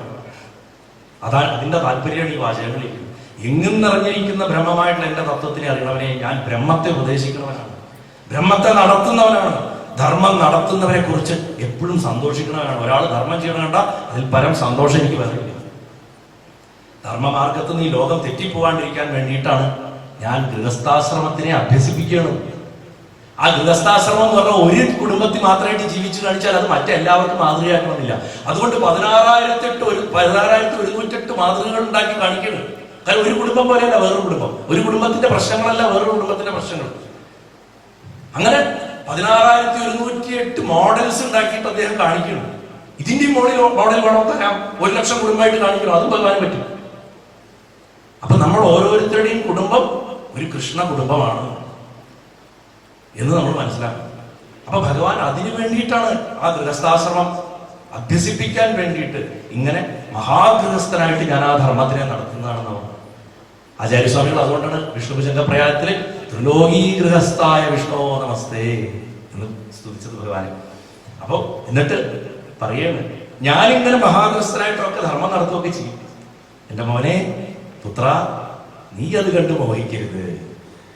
ഇത് തന്നെയാണ് ഭഗവാൻ 16,008 ഭാര്യമാരിൽ എനിക്കെന്താ ആയാലും ചോദിക്കുന്നവരോടും പറയാൻ. ഞാനിതൊക്കെ ചെയ്യും, നീ അത് കണ്ട് മോഹിക്കരുത്. അതായത് എനിക്ക് മാത്രം ചെയ്യാൻ പറ്റുന്ന കാര്യങ്ങൾ ഇതൊക്കെയാണ് എന്ന് ബോധ്യം നിനക്കുണ്ടായാൽ മതി. ലോകം ഇങ്ങനെയാണ് നടക്കുന്നത്, ഇത് നീ മനസ്സിലാക്കുക. അതുകൊണ്ടാണ് പുത്രാമാഖ്യത എന്ന് പറയുന്നത്. അവിടെ പുത്ര എന്ന് വിളിക്കാൻ കാരണം ഭഗവാന്റെ പേരക്കുട്ടിയാണ് നാരദൻ. നാരായണന്റെ പുത്രൻ ബ്രഹ്മദേവൻ, ബ്രഹ്മദേവന്റെ മാനസപുത്രൻ നാരദൻ. അപ്പൊ നാരദനെ വാത്സല്യത്തോട് കൂടിയിട്ട് ആ നാരായണ ഭാവത്തിൽ നിന്നിട്ടാണ് വിളിക്കുന്നത്. നേരത്തെ മഹർഷിയെ നമുക്ക് കാലിൽ വീണാണ്. നമ്മൾ പറഞ്ഞു ഋഷിയെ വന്ദിച്ചു എന്നൊക്കെ പറഞ്ഞു. പക്ഷെ ഇപ്പൊ ആ പരബ്രഹ്മമായിട്ടുള്ള ആ ശ്രീപത്മനാഭനായിട്ടുള്ള ഗുരുവായൂരപ്പനായിട്ടാണ് പറയണം പുത്രാമാഖ്യത എന്ന് പറഞ്ഞതിന് ശേഷം ഭഗവാന്റെ ഒരു ദിവസം അവിടെ പറയണ്. നാരദ മഹർഷി അവിടുന്ന് യാത്ര പറഞ്ഞ് യുധിഷ്ഠിരന്റെ രാജധാനിയിലേക്ക് പോയി രാജസൂയ യജ്ഞം നടത്താനുള്ള ആശയത്തെയൊക്കെ കൊടുക്കുന്നത് മഹാഭാരതത്തിൽ വളരെ വിസ്തരിച്ച് പറഞ്ഞിട്ട് ഭാഗവതം വളരെ ചുരുക്കിയാണ് പറഞ്ഞത്. ശ്രീകൃഷ്ണന്റെ ഒരു ദിവസം ശ്രീകൃഷ്ണാഗ്നികൾ എന്ന് പറഞ്ഞിട്ട് ഒരു ദിവസത്തെ ഭഗവാന്റെ ജീവിതചര്യ എന്താണെന്നാണ് പിന്നെ പറയുന്നത്. അത് ഞാൻ വളരെ ചുരുക്കി പറയാം. ഭഗവാൻ രാവിലെ ബ്രാഹ്മമുഹൂർത്തത്തിൽ ഉണരുന്നു, ദേഹശുദ്ധി വരുത്തുന്നു. അതിനുശേഷം ഇരുന്ന് കിടക്കയിൽ ഇരുന്നു കൊണ്ട് ഒരു കളങ്കവും മേശാത്ത അവനവന്റെ ആത്മാവിനെ തന്നെയാണ് ധ്യാനിക്കേണ്ടത്. അത് തന്നെയാണ് ഭഗവാൻ ചെയ്യുന്നത്. തന്റെ ആത്മാവിനെ തന്നെ ധ്യാനിക്കണം, ഏകമായിട്ടിരിക്കണം, സ്വയം പ്രകാശമായിട്ടിരിക്കണം, എല്ലാറ്റിൽ നിന്നും മോചിപ്പിച്ചിട്ട് വേറിട്ട് നിൽക്കുന്ന ഒരു എത്ര ചെലവാക്കിയാലും തീരാത്ത അവ്യയമായിട്ടുള്ള, അങ്ങനെ ഉദിച്ചാൽ എന്നോ ഉദിച്ചതാണ്, പക്ഷെ അതിന് അസ്തമനില്ല, എന്നുദിച്ചു എന്ന് പറയാൻ പറ്റില്ല. അങ്ങനെയുള്ള ആ പ്രപഞ്ചത്തിൻ്റെയൊക്കെ സൃഷ്ടിസ്ഥിതി ലയങ്ങൾക്ക് കാരണമായിട്ടുള്ള അതിൻ്റെ അധിഷ്ഠാനമായിട്ടുള്ള ആനന്ദസ്വരൂപമായിട്ടുള്ള, അതുകൊണ്ടാണ് നമ്മൾ ഗുരുവായൂരപ്പനെ ആനന്ദിരിമേനിയൊക്കെ വിളിച്ചിരുന്നവരെ സച്ചിദാനന്ദ കട്ട എന്ന് വിളിക്കണം അല്ലേ? സച്ചിദാനന്ദ കട്ട ഗുരുവായൂരപ്പനെ സ്നേഹം നോക്കുമ്പോൾ അങ്ങനെ വിളിക്കുക. ഉണ്ണി കട്ട, സച്ചിദാനന്ദ കട്ട, സ്വത്ത് കട്ട എന്നൊക്കെ പറയും ഭഗവാനോട് സ്നേഹം കൊടുത്തിട്ട്. അപ്പോൾ അങ്ങനെയുള്ള ആനന്ദ സ്വരൂപമായിട്ട് ഘനീഭവിച്ച് നിൽക്കണം. അത് തന്നെയാണ് ഭട്ടപാതിരി സംസ്കൃതത്തിൽ ഭംഗിയായിട്ട് സാന്ദ്രാനന്ദാവ ബോധാത്മകം എന്നൊക്കെ എഴുതി എന്നെ നാടൻ ഭാഷയിൽ പറഞ്ഞത് മാത്രം. അങ്ങനെയുള്ള ബ്രഹ്മാഖ്യം തത്താവദ്ഭാതി സാക്ഷാൽ ഗുരുഭവനപുരി ഏതാണോ ആ ബ്രഹ്മതത്വം, അങ്ങനെയുള്ള ആ ആത്മാവിനെ തന്നെ ഭഗവാൻ സ്വയം ധ്യാനിച്ചു എന്നാ പറഞ്ഞു. അതിനുശേഷം യഥാവിധി ശുദ്ധജലത്തിലൊക്കെ സ്നാനം ചെയ്ത് മുണ്ടും ഉത്തരിയൊക്കെ ധരിച്ച് 2 വസ്ത്രം ധരിക്കണം. ഒരു വസ്ത്രം ധരിച്ചിട്ട് പോരാ, 2 വസ്ത്രം ഉത്തരിയൊക്കെ ധരിച്ച് യഥാവിധി സന്ധ്യാവന്തരമൊക്കെ നടത്തി അഗ്നിഹോത്രം ചെയ്തു. സാധാരണ ഗോവർദ്ധനോദ്ധാരണം പറയുമ്പോൾ ഭഗവാനെ വേദവിരുദ്ധനായിട്ട് പറയാറുണ്ട് ചില വ്യാഖ്യാതാക്കൾ. മണ്ഡതരാണ്. ഭഗവാൻ എപ്പോഴും സാഹചര്യങ്ങൾക്കനുസരിച്ചിട്ട് ധർമ്മവ്യാഖ്യാനം നടത്തിയിട്ടുള്ളതാണ്. നമ്മുടെ മാതിരി ഞാൻ പിടിച്ച വയലിന് 4 കൊമ്പ് എന്ന് പറഞ്ഞിട്ടുള്ള രീതിയല്ല. സാഹചര്യത്തിനനുസരിച്ച് മാറും. ഗീത പറഞ്ഞു കൊടുത്തിട്ട് കുറച്ച് വർഷം കണ്ട് അർജുനൻ വീണ്ടും ഗീത പറഞ്ഞു തരാൻ പറഞ്ഞപ്പോൾ അതോ ഞാൻ മറന്നുപോയി എന്ന് പറഞ്ഞാണ്. എന്താ ഞാൻ പറഞ്ഞത്? ഞാൻ അങ്ങനെയൊക്കെ പറഞ്ഞോ എന്ന് ചോദിച്ചു. എന്നിട്ട് ഉത്തരഗീത പറഞ്ഞു. അങ്ങനെയുള്ള ആളാണ് ഭഗവാൻ. ഭഗവാന്റെ അടുത്ത് നമ്മൾ ചിന്തിക്കുന്ന ഒരു ലോജിക്കിലേ അല്ല ഗുരുവായൂരപ്പൻ ചിന്തിക്കുക. മനുഷ്യന്റെ രീതിയിലുള്ള ചിന്തയല്ല. ആ ട്രാക്കിൽ നമ്മൾ കയറി കിട്ടിയ രക്ഷപ്പെടും. പറ്റില്ല എന്ന് പറയാൻ പറ്റില്ല, പറ്റും. അതിന് നമ്മൾ അത്രയധികം ഭഗവാനെ സ്നേഹിക്കണം, മറന്ന് സ്നേഹിക്കണം. അവനവനെ മറന്ന് ഭഗവാനെ സ്നേഹിക്കുമ്പോൾ ഭഗവാൻ നമുക്ക് വേണ്ടി ചിന്തിക്കാൻ തുടങ്ങുക, നമുക്ക് വേണ്ടി പ്രവർത്തിക്കാൻ തുടങ്ങുക എന്ന് പറഞ്ഞിട്ടൊരു അവസ്ഥ ഉണ്ടാവും. അത് അനുഭവിച്ചിട്ടുണ്ടാവും. അങ്ങനെ വരുമ്പോഴാണ് ഈ അവസ്ഥയിലേക്ക് എത്തുക. അത് കഴിഞ്ഞിട്ട് അദ്ദേഹം ഗായത്രി ജപം നടത്തി. ഗായത്രി ജപിച്ചതിന് ശേഷം അദ്ദേഹം നോക്കൂ, ഭഗവാൻ ക്ഷാത്രിയനാണ്. അപ്പൊ ഗായത്രി ക്ഷത്രിയനും ചെല്ലാന്നാണ് പറഞ്ഞത്. അപ്പൊ അതിന് ചെല്ലിയതിനു ശേഷം അപ്പോഴേക്കും നേരം ഉദിച്ചു. സൂര്യൻ ഉദിച്ചിട്ടാണ് ഗായത്രി ചെല്ലുന്നത്. അവർ ഉദയസൂര്യന് അർഘ്യമൊക്കെ കൊടുക്കണം. ദേവന്മാർക്ക്, ഋഷികൾക്കും, പിതൃക്കൾക്കും ഒക്കെ, വയസ്സായവർക്കൊക്കെ, വൃദ്ധനായിട്ടുള്ള ബ്രാഹ്മണർക്കൊക്കെ വേണ്ട യഥാവിധി പൂജിച്ചിട്ട് കുളമ്പൊക്കെ, വെള്ളി കെട്ടിയിട്ടുള്ള കുളമ്പുകളൊക്കെ ഉള്ള നല്ല പട്ടുവസ്ത്രങ്ങളൊക്കെ ഇട്ട് മൂടിയിട്ട്, മുത്തുമാലകളൊക്കെ ഇട്ടിട്ട്, പൊന്നു കെട്ടിയ കൊമ്പുകളൊക്കെ ഉള്ള, കടിഞ്ഞൂല് വെച്ചിട്ടുള്ള, ധാരാളം പാല് നൽകണം. ബദ്വം എന്ന് പറഞ്ഞൊരു നമ്പറാണ് പറയുന്നത്. അവിടെ 1384 പശുക്കളെ കുട്ടികളോട് കൂടിയിട്ട് ദിവസവും ഭഗവാൻ ദാനം ചെയ്യും. ദിവസവും. അപ്പൊ എത്ര പശുക്കൾ ഭഗവാന്റെ കയ്യിലുണ്ടാവും? കടിഞ്ഞൂല് വെച്ചത്. ഇപ്പൊ നമ്മുടെ ഭഗവാന്റെ ഗോശാലയിലുണ്ട്. അവിടെ ആൾക്കാർ എങ്ങനെ കൊണ്ടിടുക? ഗുരുവായൂരപ്പന് കൊണ്ടേ കൊടുത്തു ഞാൻ എന്റെ പശുവിനെ പറയും. കറവ പറ്റിയിട്ട് ചാവാറായിട്ടുണ്ടാവും. അതിനെ കൊണ്ടിട്ട് ആ നടക്കെ കൊണ്ടിട്ട് ഇതാ ഗുരുവായൂരപ്പനെ പറ്റി കൊടുത്തു. അങ്ങനെയുള്ള മിണ്ടാപ്രാണികളായിട്ടുള്ള അനവധി ഗോക്കളാണ് ആ വേങ്ങാട് ഗോശാലയിലുള്ളത്. ദേവസ്വം സംരക്ഷിക്കുന്നത്. ഗുരുവായൂരപ്പൻ ഇപ്പോഴും ഇല്ലെന്ന പാല്. ഭഗവാൻ ആ മിണ്ടാപ്രാണികളെ സംരക്ഷിക്കുന്നു. കാരണം എന്താ? കറവ ഒറ്റ ഒന്നിനും കൊള്ളാണ്ടായ ആ പശുവിനെ കൊണ്ട് കൊടുക്കട്ടെ. അങ്ങനെയാണ്. അവസാനം ദേവസ്വം നിർത്തുകയും ചെയ്തു. ഇപ്പൊ നടക്കിരുത്താൻ പറ്റുന്നില്ല പശുവിനെ. കാരണം ആർക്കും വേണ്ടാത്തതിനെ കൊണ്ടു തള്ളുന്ന, മനുഷ്യനായാൽ വയസ്സായവരെ കൊണ്ടു തള്ളുന്ന സ്ഥലമാണ് ഗുരുവായൂർ. ആർക്കും വേണ്ടാണ്ടായാൽ കൊണ്ടു തള്ളുന്ന ഒരു സ്ഥലമായി മാറി. അപ്പൊ സന്ദർഭവശാൽ പറഞ്ഞു, ഭഗവാൻ ചെയ്തത് അങ്ങനെയല്ല. കടിഞ്ഞൂല് പറ്റ ഫ്രഷായിട്ട പശുക്കളെ കൊടുക്കും. കറവ ധാരാളം. പിന്നെ ബ്രാഹ്മണർക്ക് അനവധി ധാന്യങ്ങള്, ധനം, നെയ്യ്, കണ്ണാടി, പശു, അനവധി വസ്തുക്കൾ കൊടുക്കണം. ഇതെല്ലാം കഴിഞ്ഞ് ഭഗവാൻ ആ പോണ പോക്കില് ഭാര്യമാരെയൊക്കെ, അവരുടെയൊക്കെ കടാക്ഷമൊക്കെ സ്വീകരിച്ച് അവരെയൊക്കെ നോക്കി ഒന്ന് പുഞ്ചിരിച്ച്, പ്രണയപൂർവ്വം പുഞ്ചിരിച്ച് തേരിൽ കയറിയിട്ട് ഭഗവാന്റെ ഏറ്റവും പ്രസിദ്ധമായിട്ടുള്ള ഒരു തരത്തിലുള്ള ദാഹോ, വിശപ്പോ, അതേപോലെ തന്നെ സങ്കടോ, മോഹോ ഒന്നും ബാധിക്കാത്ത, ജര മരണം വരാത്ത സുധർമ്മ എന്നു പേരോട് കൂടിയിട്ടുള്ള ആ മഹത്തായിട്ടുള്ള ദ്വാരകത്തെ രാജ്യസഭയിലേക്ക് ഭഗവാൻ ഇവിടെ എഴുന്നള്ളുന്നുണ്ട്. അവിടെ ചെന്നിട്ട് യദുകുല ശ്രേഷ്ഠന്മാരാലൊക്കെ പരിവൃതരായിട്ട് ആ കാര്യാലോചനയൊക്കെ ചെയ്തുകൊണ്ടിരിക്കുമ്പോൾ ബ്രാഹ്മണരിൽ ചില അവിടെ വേദോച്ചാരണം ചെയ്യുന്നുണ്ട്. ചില ആൾക്കാർ അവിടെ പൂർവ്വത്തിലുള്ള യാദവ വംശത്തിലെ രാജാക്കന്മാരുടെ കഥകളൊക്കെ പറയുന്നുണ്ട്. അതൊക്കെ ഒരു സൈഡിൽ നടന്നുകൊണ്ടിരിക്കുന്നു. ഭഗവാൻ അവിടെ രാജ്യവിചാരം, ഭരണത്തിന് വേണ്ട കാര്യങ്ങളൊക്കെ ചെയ്തുകൊണ്ടിരിക്കുന്ന സമയത്താണ് ഇവിടെ പാരലലി നാരദൻ പോയിട്ട് ധർമ്മപുത്രരുടെ രാജസൂയം നടത്തുന്നതിന്റെ കാര്യമൊക്കെ പറഞ്ഞിട്ട് എന്നാ യുധിഷ്ഠിരന്റെ അടുത്ത് പറഞ്ഞ് ഏർപ്പാടാക്കി. യുധിഷ്ഠിരൻ പറഞ്ഞു, അന്ന് ഉടനെ പോയിട്ട് വാസുദേവകൃഷ്ണനെ വിളിച്ചുകൊണ്ട് വരൂ, ഭഗവാൻ ഇവിടെ കൊണ്ടുവന്ന് എത്രയും പെട്ടെന്ന് ആ രാജസൂയം നടത്തി തരണം എന്ന് പറയും. നോക്കൂ, രാജസൂയം നടത്താൻ കാരണവും നാരദനാണ്. നാരദ മഹർഷിയാണ്. ഈ ഓം നമോ ഭഗവതേ വാസുദേവായ എന്നുള്ളൊരു മന്ത്രം ഉപദേശിച്ചു കൊടുത്തിട്ട് ധ്രുവനെ ധ്രുവനാക്കണത് നാരദനാണ്. പ്രഹ്ലാദനെ പ്രഹ്ലാദനാക്കിയത് നാരദനാണ്. ഇവിടെ രാജസൂയം നടത്തിക്കുന്നത് നാരദനാണ്. നാരദൻ ചെയ്യാത്തത് എന്താന്ന് നോക്കിയാൽ കാണില്ല. എല്ലാം അദ്ദേഹത്തിന്റെ കൈവഴി, അദ്ദേഹത്തിന്റെ കയ്യൊപ്പില്ലാണ്ട്, ശനി ഭഗവാന്റെ സ്പർശമില്ലാണ്ട് മനുഷ്യന് കല്യാണം, വീട്, വാഹനം ഇത് മൂന്നും കിട്ടില്ല എന്ന് പറയും. എന്നാൽ ശനി എല്ലാവർക്കും പേടിയാണ്. നാരദന്റെ ഏഷണി എല്ലാവർക്കും പേടിയാണ്. പക്ഷെ നാരദന്റെ കൈസ്പർശമില്ലാണ്ട് ഒരു നല്ലതും ഉണ്ടായിട്ടില്ല പ്രപഞ്ചത്തില്, അല്ലെങ്കിൽ ഒരു മഹത്കാര്യം ഉണ്ടായിട്ടില്ല എന്ന് വേണം പറയാൻ. വീണ്ടും അദ്ദേഹത്തിനെ മനസ്സുകൊണ്ട് നമസ്കരിച്ചിട്ട് നാരദൻ ആകാശമാർഗ്ഗമാണ് ദ്വാരയ്ക്ക് പുറപ്പെട്ട സമയത്ത് നമ്മൾ ഇവിടേക്ക് വീണ്ടും സുധർമ്മ എന്നുള്ള രാജ്യസഭയിലേക്ക് വരാം. ഇവിടുത്തെ രംഗന്താ, ഭഗവാന്റെ രാജധാനിയിലെ ഒരു ദൂതൻ, ഇന്നേ വരെ കേൾക്കാത്ത ഒരു ദൂതൻ ചെളിയും ചേറും ഒക്കെ പുരണ്ടിട്ട് കാടും മേടൊക്കെ കടന്നു വന്നാണ്. അവൻ രഹസ്യമായിട്ട് വന്നിട്ടുള്ളതാണ്. മറ്റുള്ളവരെ കയ്യപ്പെടാണ്ട് അവന്റെ ദേഹമൊക്കെ ആസകലം മുറിഞ്ഞ് രക്തമൊക്കെ ഒഴുകി വരികയാണ്. ഓടിപ്പടഞ്ഞു വന്ന് ഭഗവാൻ അവനെ കണ്ടുടനെ പറയാൻ എന്തെങ്കിലും വെള്ളം കൊടുക്കും ആദ്യം കുടിക്കാൻ. അങ്ങനെ വെള്ളമൊക്കെ കൊടുത്ത് അവരുടെ ക്ഷീണമൊക്കെ മാറ്റി ഇനി പറയൂ എന്ന് പറയുമ്പോൾ പറയും, ഞാൻ വളരെ രഹസ്യമായിട്ട് കാര്യം ഉണർത്തിക്കാൻ വന്നാണ്, എനിക്കിവിടെ പബ്ലിക്കായിട്ട് പറയാൻ പറ്റും, അതിനുള്ള സെക്യൂരിറ്റി എനിക്കുണ്ടോ എന്ന് ചോദിച്ചാൽ ഭഗവാൻ ഇവിടെ നിനക്ക് ധൈര്യമായിട്ട് പറയാം, പറഞ്ഞോളൂ എന്ന് പറയും. അങ്ങനെ പറഞ്ഞോളൂ എന്ന് പറയുമ്പോൾ അവൻ പറയും, ഞാൻ കുറച്ച് രാജാക്കന്മാരുടെ ദൂതനായിട്ട് വന്നിട്ടുള്ളതാണ്. ആ രാജാക്കന്മാരിന്ന് രാജാക്കന്മാരല്ല, അവരൊക്കെ ഗിരിവ്രജം എന്ന് പേരുള്ള ഒരു കോട്ടയിൽ ജരാസന്ധൻ എന്ന് പേരുള്ള ചക്രവർത്തി തടവിൽ പിടിച്ചിട്ടിട്ട് കാളിക്ക് ബലി കൊടുക്കാനിട്ടിരിക്കുന്നു. അവരുടെ ചാരനാണ് ഞാൻ. ജരാസന്ധൻ ആൾക്കാരുടെ കയ്യപ്പെടാണ്ട് എങ്ങനെയൊക്കെയോ ഓടി ഒളിച്ച് ഞാൻ ഇവിടെ എത്തിയതാണ്. അങ്ങ് മാത്രമേ രക്ഷയുള്ളൂ, അങ്ങേക്ക് മാത്രമേ ജരാസന്ധനെ ഒതുക്കി തരാൻ പറ്റുള്ളൂ, ഞങ്ങളെയൊക്കെ എങ്ങനെയെങ്കിലും രക്ഷിക്കണം എന്ന് പറഞ്ഞിട്ട് അവര് പറഞ്ഞയച്ചതിനെ ഈ ദൂതൻ ഇവിടെ വന്ന് പറയുന്നത്, കൃഷ്ണ കൃഷ്ണ പ്രമേയാത്മൻ പ്രപന്ന ഭയവഞ്ചന ഭയത്വം മാം ശരണം യാമോ ഭവഭീതാ പ്രതദ്ധിയ. ഈ ശ്ലോകമൊക്കെ അതിലാ വരണത്. അങ്ങനെ കൃഷ്ണ കൃഷ്ണ അചിന്യമായിട്ടുള്ള രൂപത്തോട് കൂടിയവനെ, ശരണാഗതന്മാർക്ക് ദുഃഖത്തെ ഇല്ലാതാക്കുന്നവനെ, വിഷമ ബുദ്ധികളായിട്ട് ഞങ്ങൾ വിഷമിച്ചിട്ട് ബുദ്ധി ഞങ്ങൾക്ക് ചിന്തിക്കുന്നില്ല. അതായത് നമുക്ക് സങ്കടം വന്നാൽ ബുദ്ധി പ്രവർത്തിക്കില്ല, പുകയും എങ്ങടാ പോണ്ടെന്നറിയാം. അങ്ങനെ ആയിട്ടുള്ള ഞങ്ങൾക്ക് ഈ ആയുസ് എപ്പോ ഒടുങ്ങുന്നറിയാതെ ഭീതരായിട്ടിരിക്കുന്ന ഞങ്ങൾക്ക് ഞങ്ങൾ അങ്ങേ ശരണം പ്രാപിക്കണം, അതുകൊണ്ട് ഞങ്ങളെ വന്ന് രക്ഷിക്കണം എന്ന് പറഞ്ഞിട്ട് അത് വിസ്തരിച്ചിട്ട് എന്താ പറയാ പ്രാർത്ഥന അവര് ഭഗവാനെ അറിയിക്കണം. ആ പ്രാർത്ഥന അക്ഷരം പ്രതി ഇവിടെ വന്ന് ഈ ദൂതൻ ഭഗവാന്റെ അടുത്ത് പറയണം. അതിൽ പറയുന്നുണ്ട്, ചക്രവാണേ 18 പ്രാവശ്യം ഞങ്ങളോട് പടപൊരുതിയിട്ട് തോറ്റവനാണ് ജരാസന്ധൻ. ഒറ്റ തവണ മാത്രമാണ് അങ്ങേ ജയിച്ചിട്ടുള്ളത്. 18 പ്രാവശ്യം അങ്ങയുടെ അടുത്ത് യുദ്ധം ചെയ്ത് തോറ്റു.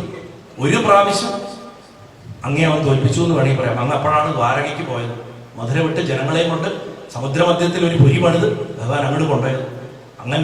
അങ്ങും കൂടെ പോയതോട് കൂടിയിട്ട് ഭാരതവർഷത്തിൽ അവനെ ആരും അവന്റെ അഹങ്കാരം അടക്കാനില്ലാണ്ട്. കാരണം ഭഗവാൻ ഇതിന്നൊക്കെ മാറി കടലിന്റെ നടുക്ക് ഒരു ദ്വീപം പണിത് ഹാപ്പി ആയിട്ട് ജീവിക്കുകയാണ്. ഭഗവാൻ ഇവിടേക്ക് ശ്രദ്ധിക്കുന്നില്ല എന്നറിയാം. അതുകൊണ്ട് ജരാസന്ധന് അത്യധികമായിട്ടുള്ള ഗർവുണ്ടായിട്ടുണ്ട്. ആ കാലത്ത് ജരാസന്ധൻ ഇന്നത്തെ പാറ്റ്ന നഗരം സ്ഥാപിക്കുന്നത്, പാടലീപുത്രം ജരാസന്ധൻ ഉണ്ടാക്കിയത്, ബീഹാറിന്റെ തലസ്ഥാനം. ആ പാടലീപുത്ര നഗരം സ്ഥാപിച്ച് അവിടെ ഗിരിവ്രജം എന്ന് പറയുന്ന കോട്ടയിൽ ഈ രാജാക്കന്മാരെ കൊണ്ട് പിടിച്ചിട്ടിരിക്കുകയാണ്. ഞങ്ങളെ വന്ന് രക്ഷിക്കണം, അതിന് വേണ്ടത് ചെയ്യണം എന്ന് പറയുന്ന സമയത്ത് ഭഗവാൻ എന്താ മറുപടി കൊടുക്കേണ്ടതെന്ന് ആലോചിച്ചുകൊണ്ടിരിക്കുമ്പോൾ അതാ ഒരു സൂര്യനെ പോലെ ഒരു ഗോളം അങ്ങനെ ഇറങ്ങി ആകാശത്ത് നോക്കുമ്പോൾ നാരദൻ തേജസ്വിയായിട്ട് അങ്ങനെ സൂര്യൻ അങ്ങോട്ട് ഇറങ്ങി വരണ മാതിരി അവിടെ വന്നിട്ട് അങ്ങനെ ആവിർഭവിച്ചു. ഭഗവാനാകണ സൂര്യൻ, അതിങ്ങനെ ഒരു നീലം അടിച്ചുകൊണ്ടൊരു സൂര്യൻ, ഭഗവാൻ ഉപാസിച്ച് മഞ്ഞ കളറുള്ള ഒരു സൂര്യനായി പോയിട്ടുള്ള നാരദ മഹർഷി ഭഗവാൻ ഉപാസിക്കുന്നവരൊക്കെ മഞ്ഞ കളറായി പോകും. കാരണം ആ സ്വഭാവം അങ്ങനെയാണ്, വ്യാഴത്തിന്റെ നിറം അങ്ങനെ ആയിപ്പോകുന്ന. അപ്പോൾ അങ്ങനെ സൂര്യനെ പോലെ നാരദ മഹർഷി അവിടെ വന്ന് ഇറങ്ങിയെന്നാവും. അങ്ങനെ ഇറങ്ങിയിരുന്ന നാരദനെ വീണ്ടും നമസ്കരിക്കുമോ. നാരദൻ വന്നിട്ട് ഉപചാരങ്ങളൊന്നും പറയത്തൊന്നുമില്ല. വന്നിട്ട് പറയാം, വരൂ അങ്ങ് വേഗം പുറപ്പെടൂ, നമുക്ക് പുറപ്പെടാം, നമുക്ക് വേഗം പോവാം. യുധിഷ്ഠിരൻ രാജസൂയം നടത്താൻ തീരുമാനിച്ചിരിക്കുന്നു, അന്ന് വന്ന് രാജസൂയം നടത്തി തരണം, നമുക്ക് എത്രയും പെട്ടെന്ന് പോകാമെന്ന് വന്ന് നാരദൻ ധൃതി കൂട്ടുകയാണ്. അപ്പോൾ ഭഗവാനാണെങ്കിൽ മുന്നിൽ ഒരു പ്രധാന പ്രശ്നം വന്നു നിൽക്കുന്നു. അഭയം ചോദിച്ചിട്ട് ഒരു ദൂതം വന്നിരിക്കുകയാണ്. ഇതിപ്പോ എന്താ ചെയ്യുക? ജരാസന്ധനെ വധിക്കണോ അതോ ഇപ്പൊ രാജസൂയത്തിന് പോകണോ എന്നൊരു സംശയം ഭഗവാൻ ഉണ്ടാവുക. നമ്മൾ സാധാരണ കാണുന്നത് എന്തും എപ്പോഴും തീരുമാനം സ്വയം എടുക്കുന്ന ഒരു കൃഷ്ണനെ നമ്മൾ കാണുന്നുള്ളൂ. പക്ഷെ ഇവിടെ മറ്റുള്ളവരുടെ അഭിപ്രായം കൂടെ കേൾക്കാൻ മനസ്സുള്ള ഒരു ഭഗവാനെ നമുക്ക് കാണാം. ഭഗവാൻ ഒരിക്കലും തന്നിഷ്ടക്കാരനായിരുന്നില്ല. എല്ലാവർക്കും അവരവരുടെ ഭാഗം പറയാനുള്ള അവസരം കൊടുത്തിട്ട് യുക്തമായിട്ടുള്ളത് തിരഞ്ഞെടുത്ത് വഴി കാണിച്ചു കൊടുക്കുക. ചിലർക്ക് സ്ഥാപിത താല്പര്യങ്ങളുണ്ടെങ്കിൽ അവരെ അതിൽ പോകാൻ കുറച്ചു നേരം വിടും, എന്നിട്ട് അവർ പൊടിഞ്ഞ് വഴിയിൽ വീഴുമ്പോഴാണ് വന്ന് സഹായിക്കുക. അതൊക്കെ അദ്ദേഹത്തിന്റെ രീതിയാണ്. ഇവിടെ ആ സഭയിൽ അദ്ദേഹം എല്ലാവരെയും നോക്കുകയാണ്, എന്താ വേണ്ടത് എന്ന് ചോദിക്കുമ്പോൾ ഉദ്ധവനെ ബുദ്ധിസത്തം എന്നാ വിളിക്കുക. ഉദ്ധവോ ബുദ്ധിസത്തമാ എന്നാ പറയുക. ആ ഉദ്ധവൻ പറയും, ഞാനൊരു ആശയം പറയാം, അങ്ങിപ്പോ രാജസൂയത്തിന് പുറപ്പെടുക, അവിടെ ചെന്നിട്ട് ഭീമനെ കൊണ്ട് ജരാസന്ധനെ കൊല്ലിക്കുക. അങ്ങ് അവനെ കൊല്ലണ്ട. അതിനൊരു താല്പര്യമുണ്ട്. കാരണം എന്താ വെച്ച് കഴിഞ്ഞാൽ ഉദ്ധവൻ അറിയാം, ഭഗവാൻ കൊന്നാൽ ജരാസന്ധന് മോക്ഷം കിട്ടും, മോക്ഷം കൊടുക്കരുത്, അവന് സാധാരണ മരണം കിട്ടാൻ പാടില്ല, അതുകൊണ്ട് ഭീമൻ കൊല്ലട്ടെ. ഇതാണ് ഉദ്ധവന്റെ മനസ്സിലിരിപ്പ്. പക്ഷെ ഉദ്ധവന്റെ മനസ്സിലിരിപ്പ് എന്ന് പറഞ്ഞാൽ ഭഗവാന്റെ മനസ്സിലിരിപ്പാണ്. കാഴ്ചയിൽ പോലും ഭഗവാനെ പോലിരിക്കും ഉദ്ധവൻ. അപ്പൊ ഉദ്ധവന്റെ ഉപദേശം ഭഗവാൻ സ്വീകരിക്കും. എന്നാ അങ്ങനെ ആവട്ടെ, എന്നാ എത്രയും പെട്ടെന്ന് പുറപ്പെടാമെന്ന് പറഞ്ഞു അവര് ഈ ഇന്ദ്രപ്രസ്ഥത്തിലേക്ക് യാത്ര പുറപ്പെടുകയാണ്. ഇത് കേട്ട് ഭഗവാൻ സമുദ്രം തെരയടിക്കുന്നത് പോലെ എന്നാ പറയുന്നത്, കടല് തെരയടിച്ചു വരുന്നതുമായിരിക്കണം അത്ര. 16,108 ഭാര്യമാര്, അത്ര തന്നെ അവര് കയറിയ തേരുകള്, കുതിരകള്, സൈന്യം, മക്കള്, സകലോരോടും കൂടിയിട്ട് ഒരു 1.5 കൊല്ലത്തേക്ക് താമസിക്കാനായിട്ടാണ് ഇന്ദ്രപ്രസ്ഥത്തിൽ പോയി. ഭഗവാൻ ഇത്രയും കാലം പാണ്ഡവരുടെ കൂടെ താമസിച്ച ഒരു ഭാഗം ഇതിന് മുൻപോ പിൻപോ നമുക്ക് കാണാൻ പറ്റില്ല. കാരണം രാജസൂയം ഏകദേശം 2 വർഷത്തോളം എടുക്കും നടത്താൻ. അതിരാത്രത്തിൽ വെറും 12 ദിവസം വന്നു. അതിരാത്രത്തിന്റെ ഇരട്ടിയുടെ അതിരാത്രത്തിന് ഒരു യജമാനം വന്നു. ഒരു അതിരാത്രം നടത്താൻ 2 കൊല്ലത്തെ പ്രിപ്പറേഷൻ നടന്നു. ശരിക്കും 12 ദിവസത്തെ ഒരു യാഗം നടത്താൻ. ഇവിടെ 2 കൊല്ലം നീണ്ടു നിൽക്കുന്ന യാഗമാണ്. 6 യജമാനന്മാരെങ്കിലും കുറഞ്ഞത് വേണം. ഒരു ഗൃഹപതി എന്ന് പറഞ്ഞിട്ട് അതിന്റെ മുകളിൽ ഒരാൾ വേണം. യുധിഷ്ഠിരൻ ഗൃഹപതിയാണ്. ഇതിന്റെ മുകളിൽ വേറെ യാഗമുണ്ട്, വാജപേയം എന്ന് പറയും. അതില് പങ്കെടുക്കുന്ന ബ്രാഹ്മണരൊക്കെ യജമാനന്മാരാണ്. അങ്ങനെയാണ് സങ്കല്പം. സത്രം ഒരു യാഗമാണ്, നമ്മൾ ഈ ചെയ്യുന്ന ഒരു യാഗമാണ്. സത്രം യാഗമാണ്. ഇതിനൊക്കെ കണക്കുകളുണ്ട്. അപ്പം രാജസൂയത്തിന് ഭഗവാൻ പോകുന്നത് സമുദ്രം ഇങ്ങനെ തെരയടിച്ചിട്ട് പോകുന്നവരി പോയി എന്നാണ്. ഇന്ദ്രപ്രസ്ഥത്തിലെത്തി. ബലം ബൃഹദ്വചവട ഛത്രചാമരേർ വരായുധാവരണ കിരീടവർണവി ദിവാംശുഭിസ്തു മൂലവരംഭ ഭൗരവേ രഥ്യാർണവ ക്ഷുഭിത തിമിംഗലോ നിബി. തിമിംഗലങ്ങളും മത്സ്യങ്ങളൊക്കെ ഇങ്ങനെ ഇളകിയാർത്ത് വരണ കടല് എങ്ങനെ വരണോ അതുപോലെ ഭഗവാന്റെ സൈന്യം ഇന്ദ്രപ്രസ്ഥത്തിലേക്ക് ചെന്ന് ചേരുള്ളൂ. ധർമ്മപുത്രന് സന്തോഷമായിട്ട് ഇവരെയൊക്കെ കൂട്ടിക്കൊണ്ടുപോയി. ഇപ്പൊ നമ്മൾ ചിന്തിക്കണം, 16,108 ഗസ്റ്റുകൾക്ക് താമസിക്കാനുള്ള സ്ഥലമുണ്ടോ എന്നൊക്കെ നമ്മൾ ചിന്തിക്കണം. അപ്പൊ എത്ര വലിയ പുലിയായിരിക്കും പണിതിട്ടുണ്ടാവുക മയം. ആ ഇന്ദ്രപ്രസ്ഥം എന്ന് പേരുള്ള നഗരം എങ്ങനെയായിരുന്നിരിക്കുന്നൊക്കെ നമുക്ക് ഭാവനയിൽ ചിന്തിച്ചു കാണാം. അങ്ങനെ ഒരു പിന്നെ ഘട്ടമായിട്ടാണ് ആ ഇതിനെ വർണ്ണിക്കുന്നത് ശ്രീശുഖ മഹർഷി. വെൺമണി കൃഷ്ണേട്ടൻ എപ്പോഴും കോട്ട് ചെയ്യുന്ന ഒരു പദ്യമുണ്ട്. അരിവം പടയും വരിച്ചിനോട് ഇടിതാതമൊക്കെ വെടിയും മുകിൽ നടുകൊടിയും കൊടിയും പരിവശ്യ സുരേന്ദ്ര ദൃഷ്ടി പൊടിയും. അതായത് ഭഗവാന്റെ വരവ്, ആ ഭഗവാന്റെ സൈന്യം, യാദവ സൈന്യം എങ്ങനെയാണ് ഇന്ദ്രപ്രസ്ഥത്തിലേക്ക് കടന്നു വന്നത് എന്നുള്ളതിന്റെ ഒരു കവിയുടെ വർണ്ണനെ പറയാറുണ്ട്. എന്താണെങ്കിലും രാജസൂയം തുടങ്ങണതിന് മുമ്പ് തന്നെ രാജസൂയം ഗംഭീരായി. ഭഗവാൻ വന്നോട് കൂടി രാജസൂയം ഗംഭീരായി എല്ലാവരും പറയാൻ തുടങ്ങി. അങ്ങനെയാണ്. അങ്ങനെ ആ ഇൻവൈറ്റ് ചെയ്ത ആൾക്കാരൊക്കെ വന്നു തുടങ്ങി. ബന്ധുക്കളെയൊക്കെ ഓരോ ജോലിയൊക്കെ ഏൽപ്പിച്ചു. അങ്ങനെ ഗംഭീരമായിട്ട് ആ രാജസൂയത്തിൽ വേണ്ട കാര്യങ്ങളൊക്കെ ചെയ്തുകൊണ്ടിരിക്കുന്ന സമയത്ത് മഹാഭാരതത്തിൽ ജരാസന്ധനെ കൊന്നതിന് ശേഷമാണ് ദിഗ്വിജയത്തിന് പോകുന്നത്. പക്ഷെ ഭാഗവതത്തിൽ ദിഗ്വിജയം കഴിഞ്ഞതിന് ശേഷമാണ് ജരാസന്ധനെ കൊന്നത്. വടക്കോട്ട് അർജുനനെ പോയിരുന്നു. മനുഷ്യന് കണ്ണു കാണാൻ പറ്റാത്ത സ്ഥലം വരെ പോകാന്നാ പറഞ്ഞത്. വല്ല സൈബീരിയക്ക്, റഷ്യയുടെ മുകളിൽ. കാരണം അവിടെ ഇരുട്ടാണ്. 6 മാസം ഇരുട്ടും 6 മാസം പകലുമാണ്. ഉത്തരധ്രുവത്തിൽ പോയി അവിടം വരെ പോയിട്ടുണ്ട് അർജുനൻ. മനുഷ്യന് കണ്ണു കാണാൻ പറ്റാത്ത സ്ഥലം വരെ പോയിട്ട് പിടിച്ചു. സഹദേവൻ കേരളത്തിലേക്ക് വന്നു. ഇവിടെ വന്ന് പാണ്ഡ്യന്മാരും ചേരന്മാരെയൊക്കെ തോൽപ്പിച്ചു. നകുലൻ നേരെ അറേബ്യയിലേക്ക് പോയി. അറവസ്ഥാനം, കുതിരകളുടെ നാടാണ് അറേബ്യ. അത് പിൽക്കാലത്ത് അറേബ്യ അറവസ്ഥാനം എന്നാണ് സംസ്കൃതത്തിൽ പറയും. അറേബ്യൻ കുതിരകൾ പ്രസിദ്ധമാണ്. ഇനി കിഴക്കോട്ട് കാമരൂപം, ആസാം തുടങ്ങിയിട്ട് നരകാസുരന്റെ ഒക്കെ രാജ്യങ്ങളൊക്കെ കടന്നിട്ട് കംബോഡിയ വരെ ഇദ്ദേഹം പോയി, ഭീമൻ. ഇങ്ങനെ 4 ദിക്കിലേക്ക്, പഴയ ഭാരതത്തിന്റെ അതിർത്തികളിലേക്ക് മുഴുവൻ ഇവര് 4 സഹോദരന്മാരും ചെന്ന് അളവറ്റ സമ്പത്ത് കുന്നുകൂട്ടി കൊണ്ടുവന്നിട്ട് ഭൂമി കുഴിച്ചിട്ട് അതിന്റെ അടിയിലേക്ക് തള്ളിയെന്നാണ് പറയുന്നത് അർജുനൻ. വടക്കേ ദിക്കുന്ന കൊണ്ടുവന്ന സമ്പത്ത് മുഴുവൻ ഭൂമി കുഴിച്ചിട്ട്. ചെങ്കിസ് ഖാനൊക്കെ പോയതിനെക്കാട്ടിലും വലിയ സാമ്രാജ്യമായിരിക്കും അർജുനൻ പിടിച്ചതോ. ഇന്നിപ്പോ ചെങ്കിസ് ഖാനാണ് ഏറ്റവും വലിയ സാമ്രാജ്യം ഉണ്ടാക്കിയെന്നാ പറയുന്നത്. പക്ഷെ ചെങ്കിസ് ഖാനെക്കാളും വലുത്, അല്ലെങ്കിൽ സമുദ്രഗുപ്തൻ ഉണ്ടാക്കിയതിനെക്കാളും വലുത്, അല്ലെങ്കിൽ നെപ്പോളിയൻ ഉണ്ടാക്കിയതിനെക്കാളും വലുത് വലിയൊരു സാമ്രാജ്യം. അങ്ങനെ ഉണ്ടാക്കിക്കൊണ്ടെന്ന് ഇവിടെ കൊണ്ട് തട്ടുക. ഭീമൻ ഇതേമാതിരി പോയി. ഭീമൻ പോയ വഴിക്ക് ചേതിയിൽ ചെന്നപ്പോ ശിശുപാലൻ എന്ന് പറഞ്ഞു കഴിഞ്ഞാൽ ഇവരുടെ കസിനാണ്. വസുദേവന്റെ വേറൊരു പെങ്ങളുള്ളതാണ് ശിശുപാലൻ. നമ്മൾ കരുതുന്നതായി ഒരു മോശം കഥാപാത്രമാണ്. പാണ്ഡവരോട് ഒരുപാട് സ്നേഹമുള്ള ആളായിരുന്നു. ഭീമനോട് പറഞ്ഞു, ചേട്ടാ അങ്ങനെ ധൃതി പിടിച്ചു പോയത്, 2 ദിവസം എന്റെ കൂടെ താമസിച്ചിട്ടൊക്കെ പോയാൽ മതി എന്ന് പറഞ്ഞിട്ട് ചേതിയിൽ കൊട്ടാരത്തിലൊക്കെ താമസിപ്പിച്ച് ഭീമന് നല്ല ചാപ്പാട് ഇഷ്ടമാണ്. പുതിയ 2-3 ഷെഫിനെയൊക്കെ വെച്ചു കൊടുത്ത് നല്ല ഭക്ഷണമൊക്കെ കൊടുത്ത് സന്തോഷമാക്കിയിട്ട് കുറച്ച് എക്സ്ട്രാ സൈന്യത്തിലേക്ക് കൊടുത്തിട്ടാണ് ഫർദർ കിഴക്കോട്ടേക്ക് വിട്ടത്. ഞാൻ എത്തിക്കോളാം, ഞാൻ ടൈമിൽ എത്തിക്കോളാം എന്ന് പറഞ്ഞു. കാരണം മരിക്കാൻ പോകണം, ഞാൻ എത്തിക്കോളാം, ഞാൻ മോക്ഷത്തിന് വരാൻ പോകണമെന്ന് ഉള്ള അർത്ഥത്തിൽ പറഞ്ഞ് ഭീമനെ യാത്രയാക്കിയിട്ട് ഭാര്യ മക്കളോടും ഒക്കെ കൂടിയിട്ട് ശിശുപാലൻ ആ യജ്ഞത്തിന് പുറപ്പെട്ടു എന്നാണ്. അങ്ങനെ ഓരോ ദിക്കുന്നും കൊണ്ടുവന്ന സമ്പത്ത് കൊണ്ടുവന്ന് കുഞ്ഞൊക്കെ കൂട്ടിയിരിക്കുന്ന സമയത്താണ് എല്ലാവരെയും ജയിച്ചില്ലേ, ഇനി എന്താ തുടങ്ങാൻ കാലതാമസം എന്ന് ചോദിച്ചപ്പോൾ ഭഗവാൻ പറഞ്ഞു, ഇല്ല, ജരാസന്ധനുണ്ട് ബാക്കി, ജരാസന്ധനെ ചെയ്യും. അതിനെന്താ മാർഗം? അത് നമുക്ക് പോവാം. നേരിട്ടുള്ള യുദ്ധത്തിൽ അയാളെ നമുക്ക് തോൽപ്പിക്കാൻ പറ്റില്ല. അത് വെറുതെ ആൾനാശം ഉണ്ടാകും, രക്തച്ചൊരിച്ചിലുണ്ടാകും. ഒരു ദുഷ്ടനെ കൊല്ലാൻ എന്തിനാണ് ലക്ഷക്കണക്കിന് നിരപരാധികളെ കൊല്ലണമെന്ന് ചോദിച്ചു. ഈ ഭഗവാനെയാണ് മഹാഭാരത യുദ്ധം ഉണ്ടാക്കിയെന്ന് പറഞ്ഞിട്ട് കുറ്റം പറയാറ്. അതിനൊരു മാർഗമുണ്ട്. അർജുനനും ഭീമനെയും കൂട്ടി ഞാൻ പോവാം എന്ന് പറഞ്ഞ് ഇവര് സ്നാതക ബ്രാഹ്മണന്റെ വേഷത്തിൽ വെള്ളച്ചന്ദനം തൊടുന്ന ആൾക്കാർ ഒരു കാറ്റഗറി ഉണ്ട്. ആ വേഷത്തിൽ അവര് ഈ ഗിരിവ്രജത്തിലെത്തി. ജരാസന്ധൻ രാത്രി ഭക്ഷണം കഴിഞ്ഞ് കിടക്കാൻ പോണ നേരത്തെ ഇവരെത്തിയതെന്ന് പറയാറുണ്ട്. ഇവര് മനഃപൂർവ്വം കോട്ടവാതിലിൽ കൂടെ കടക്കാതെ കോട്ടമതിൽ ചാടിക്കടന്നാണ് അകത്തേക്ക് ചെന്നത്. പിടിക്കാൻ വേണ്ടി, നമ്മളെ പിടിക്കണം, അതിനു വേണ്ടിയിട്ട് ഇവര് മൂന്നുപേരും കൂടെ കോട്ടവാതിൽ ഒരു മുളയിൽ തൂക്കി ചാടി. ഭീമൻ അള്ളി പിടിച്ച് ഏതൊരു മരത്തിൽ കയറി അതിന്റെ മുകളിൽ കൂടി ചാടി. അങ്ങനെ മൂന്നുപേരും അകത്ത് എത്തിയ പാടെ എന്താ പട്ടാളക്കാരും പിടിക്കാത്തവർ അവിടെ കിടന്ന് കുറെ ബഹളം ഉണ്ടാക്കി. അപ്പൊ ബഹളം ഉണ്ടാക്കിയ പട്ടാളക്കാർ കെട്ടു വന്ന് പിടിച്ചു. അങ്ങനെ പിടിച്ച് പിടികൊടുത്തിട്ട് ജരാസന്ധന്റെ മുന്നിൽ കൊണ്ടുപോയിരുന്നാണ് പറയണം. അങ്ങനെ കൊണ്ടുപോയി നിർത്തി കഴിഞ്ഞപ്പോൾ ജരാസന്ധൻ പറഞ്ഞു, നിങ്ങൾ ബ്രാഹ്മണരല്ലേ, നിങ്ങൾ എന്തിനും ഇങ്ങനത്തെ വഴിയൊക്കെ ഈ വഴിക്കൊക്കെ വരണത്, നിങ്ങൾ നേരായ മാർഗത്തിലല്ല വന്നത്, ഒരു ഭക്ഷണം കഴിക്കാന്ന് പറയും. അല്ലല്ല, ഞങ്ങൾക്ക് ഭക്ഷണം കഴിച്ച് കാട്ടിൽ പ്രധാനമായിട്ട് കാര്യം എന്നോട് സംസാരിക്കാനുണ്ട്. അതെന്താ, സാധാരണ ബ്രാഹ്മണരാണെങ്കിൽ ഭക്ഷണം കഴിഞ്ഞിട്ട് സംസാരിക്കാന്നാ പറയാ, നിങ്ങളെന്താ സംസാരിച്ചിട്ട് ഭക്ഷണം കഴിക്കാന്ന് പറഞ്ഞു. അപ്പൊ നിങ്ങൾ ബ്രാഹ്മണരല്ല. മാത്രമല്ല, സൂക്ഷിച്ചു നോക്കി, തന്റെ കയ്യിൽ തഴമ്പുണ്ടല്ലോ വില്ലു പിടിച്ചതിന്റെ എന്ന് പറയും. അർജുനെ നോക്കിയിട്ട്, ഭീമനെ നോക്കിയിട്ട് പറയും, നീ ഒരു ഒന്നാന്തരം ഗതായുദ്ധക്കാരനാണ് തോന്നുന്നു. കൃഷ്ണനെ നോക്കിയിട്ട് പറയും, നീ മല്ലനാണല്ലേ എന്ന് ചോദിക്കും.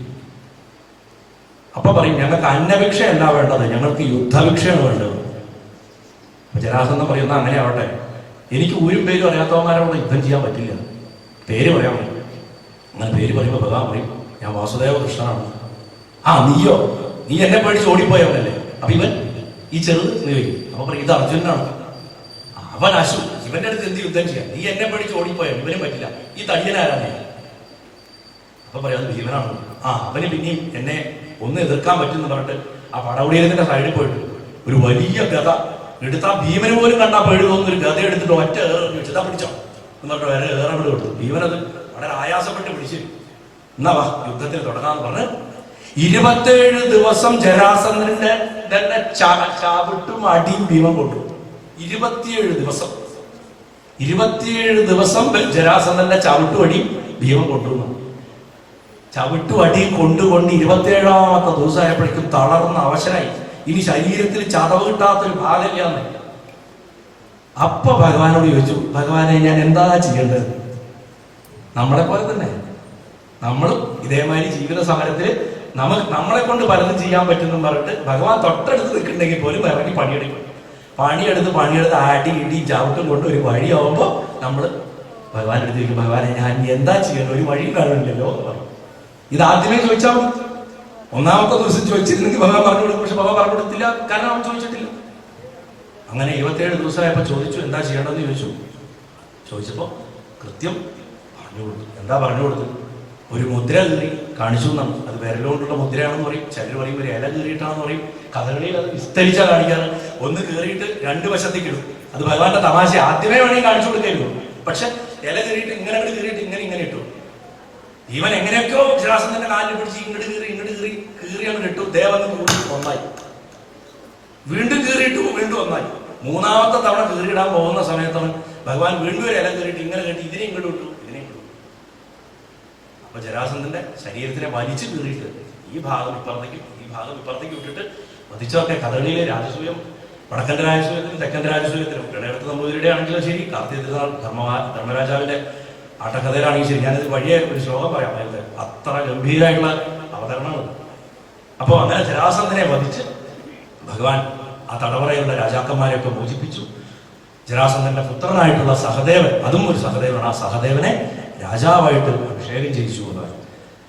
അങ്ങനെ രാജാവായിട്ട് അഭിഷേകം ചെയ്യുക എന്ന് പറഞ്ഞാൽ ശിശുപാലന്റെ പുത്രനെയും ശിശുപാലൻ മരിച്ചതിന് ശേഷം രാജസൂയ വേദിയിൽ വെച്ച് തന്നെ ഭഗവാൻ രാജ്യാഭിഷേകം ചെയ്യുന്നുണ്ട്.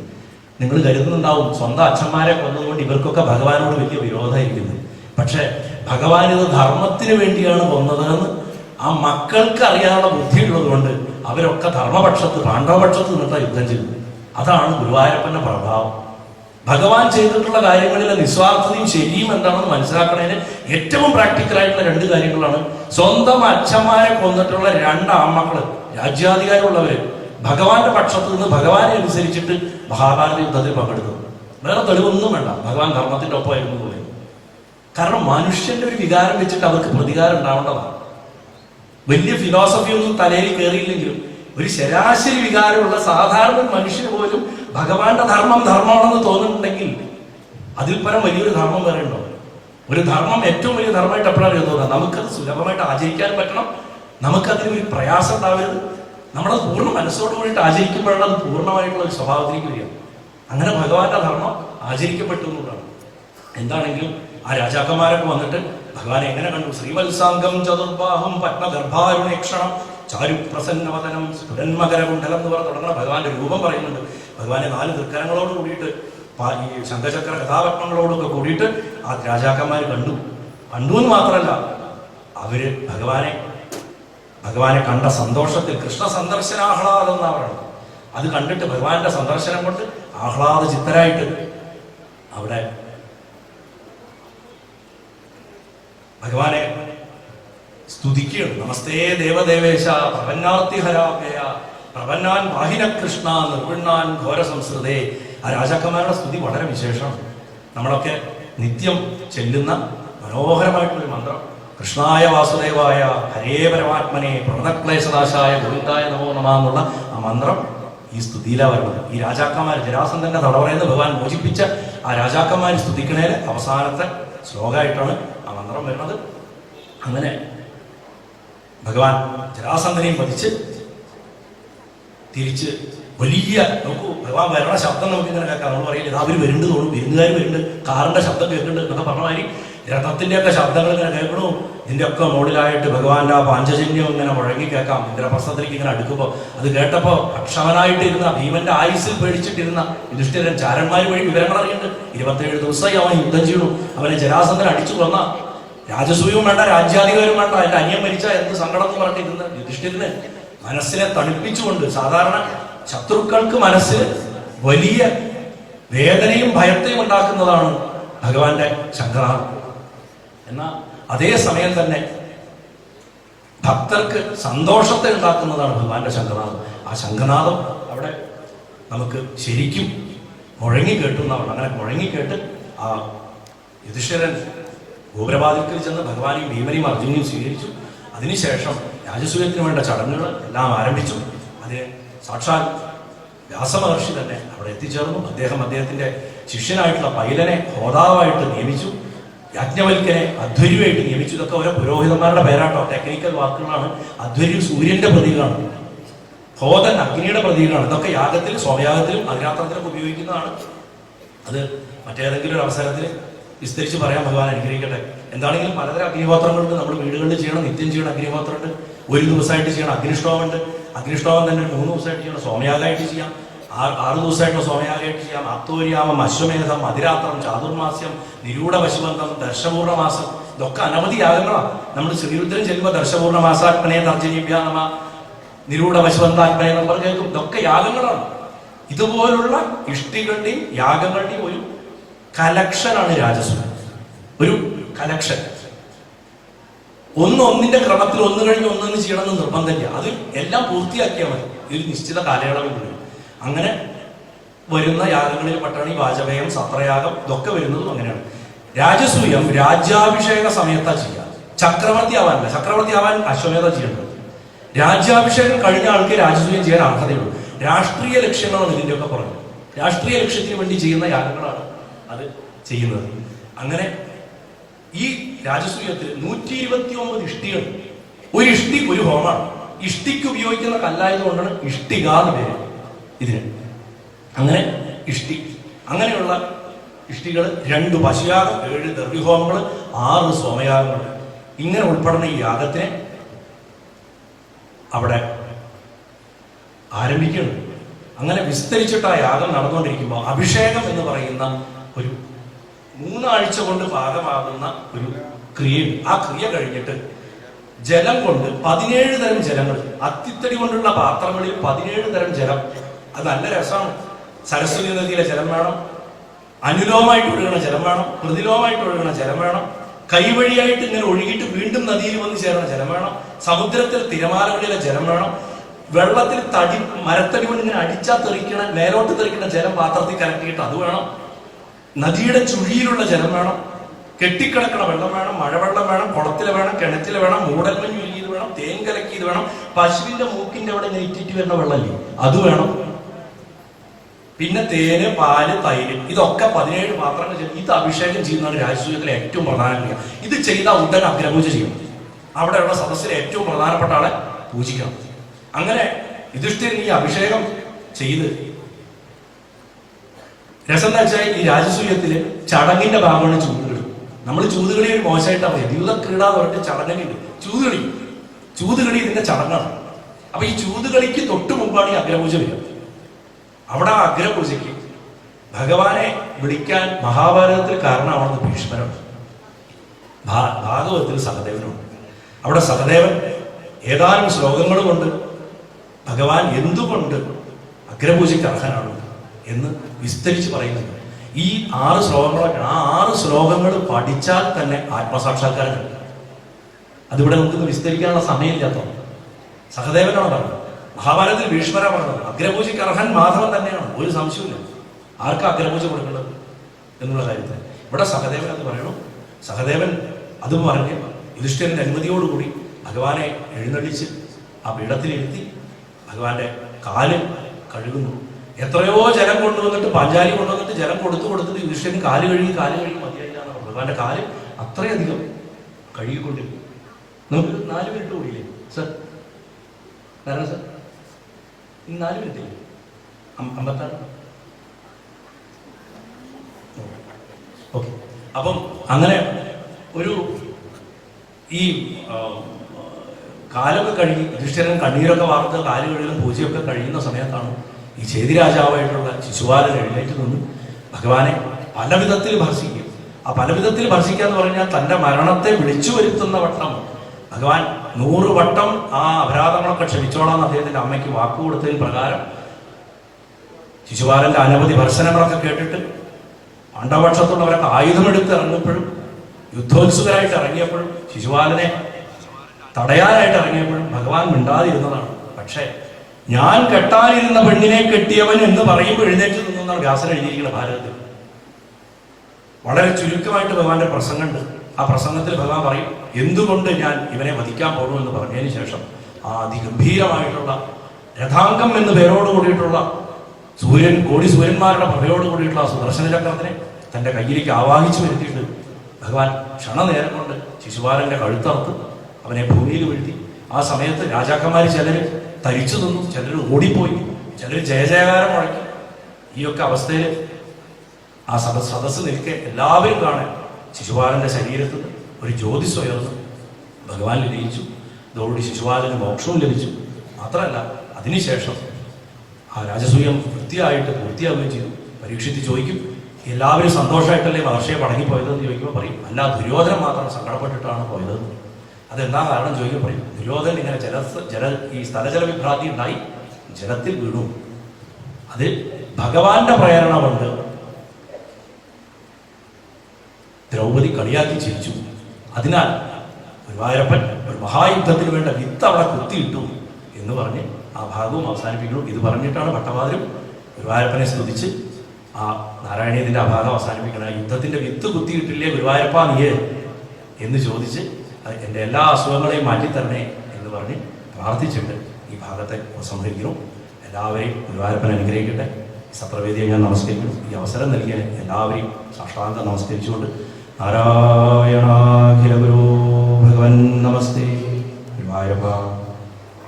ഇതുവരെ രാജസൂയം എന്ന വിഷയത്തെ തിരിച്ച് നമ്മളോട് സംസാരിച്ച ആദരണീയനായ ശ്രീ ശരത് എ ഹരിദാസ് അവർക്ക് സത്ര നിർവഹണ സമിതിയുടെയും ഭക്തരുടെയും ഇതുമായി നന്ദി രേഖപ്പെടുത്തുന്നു.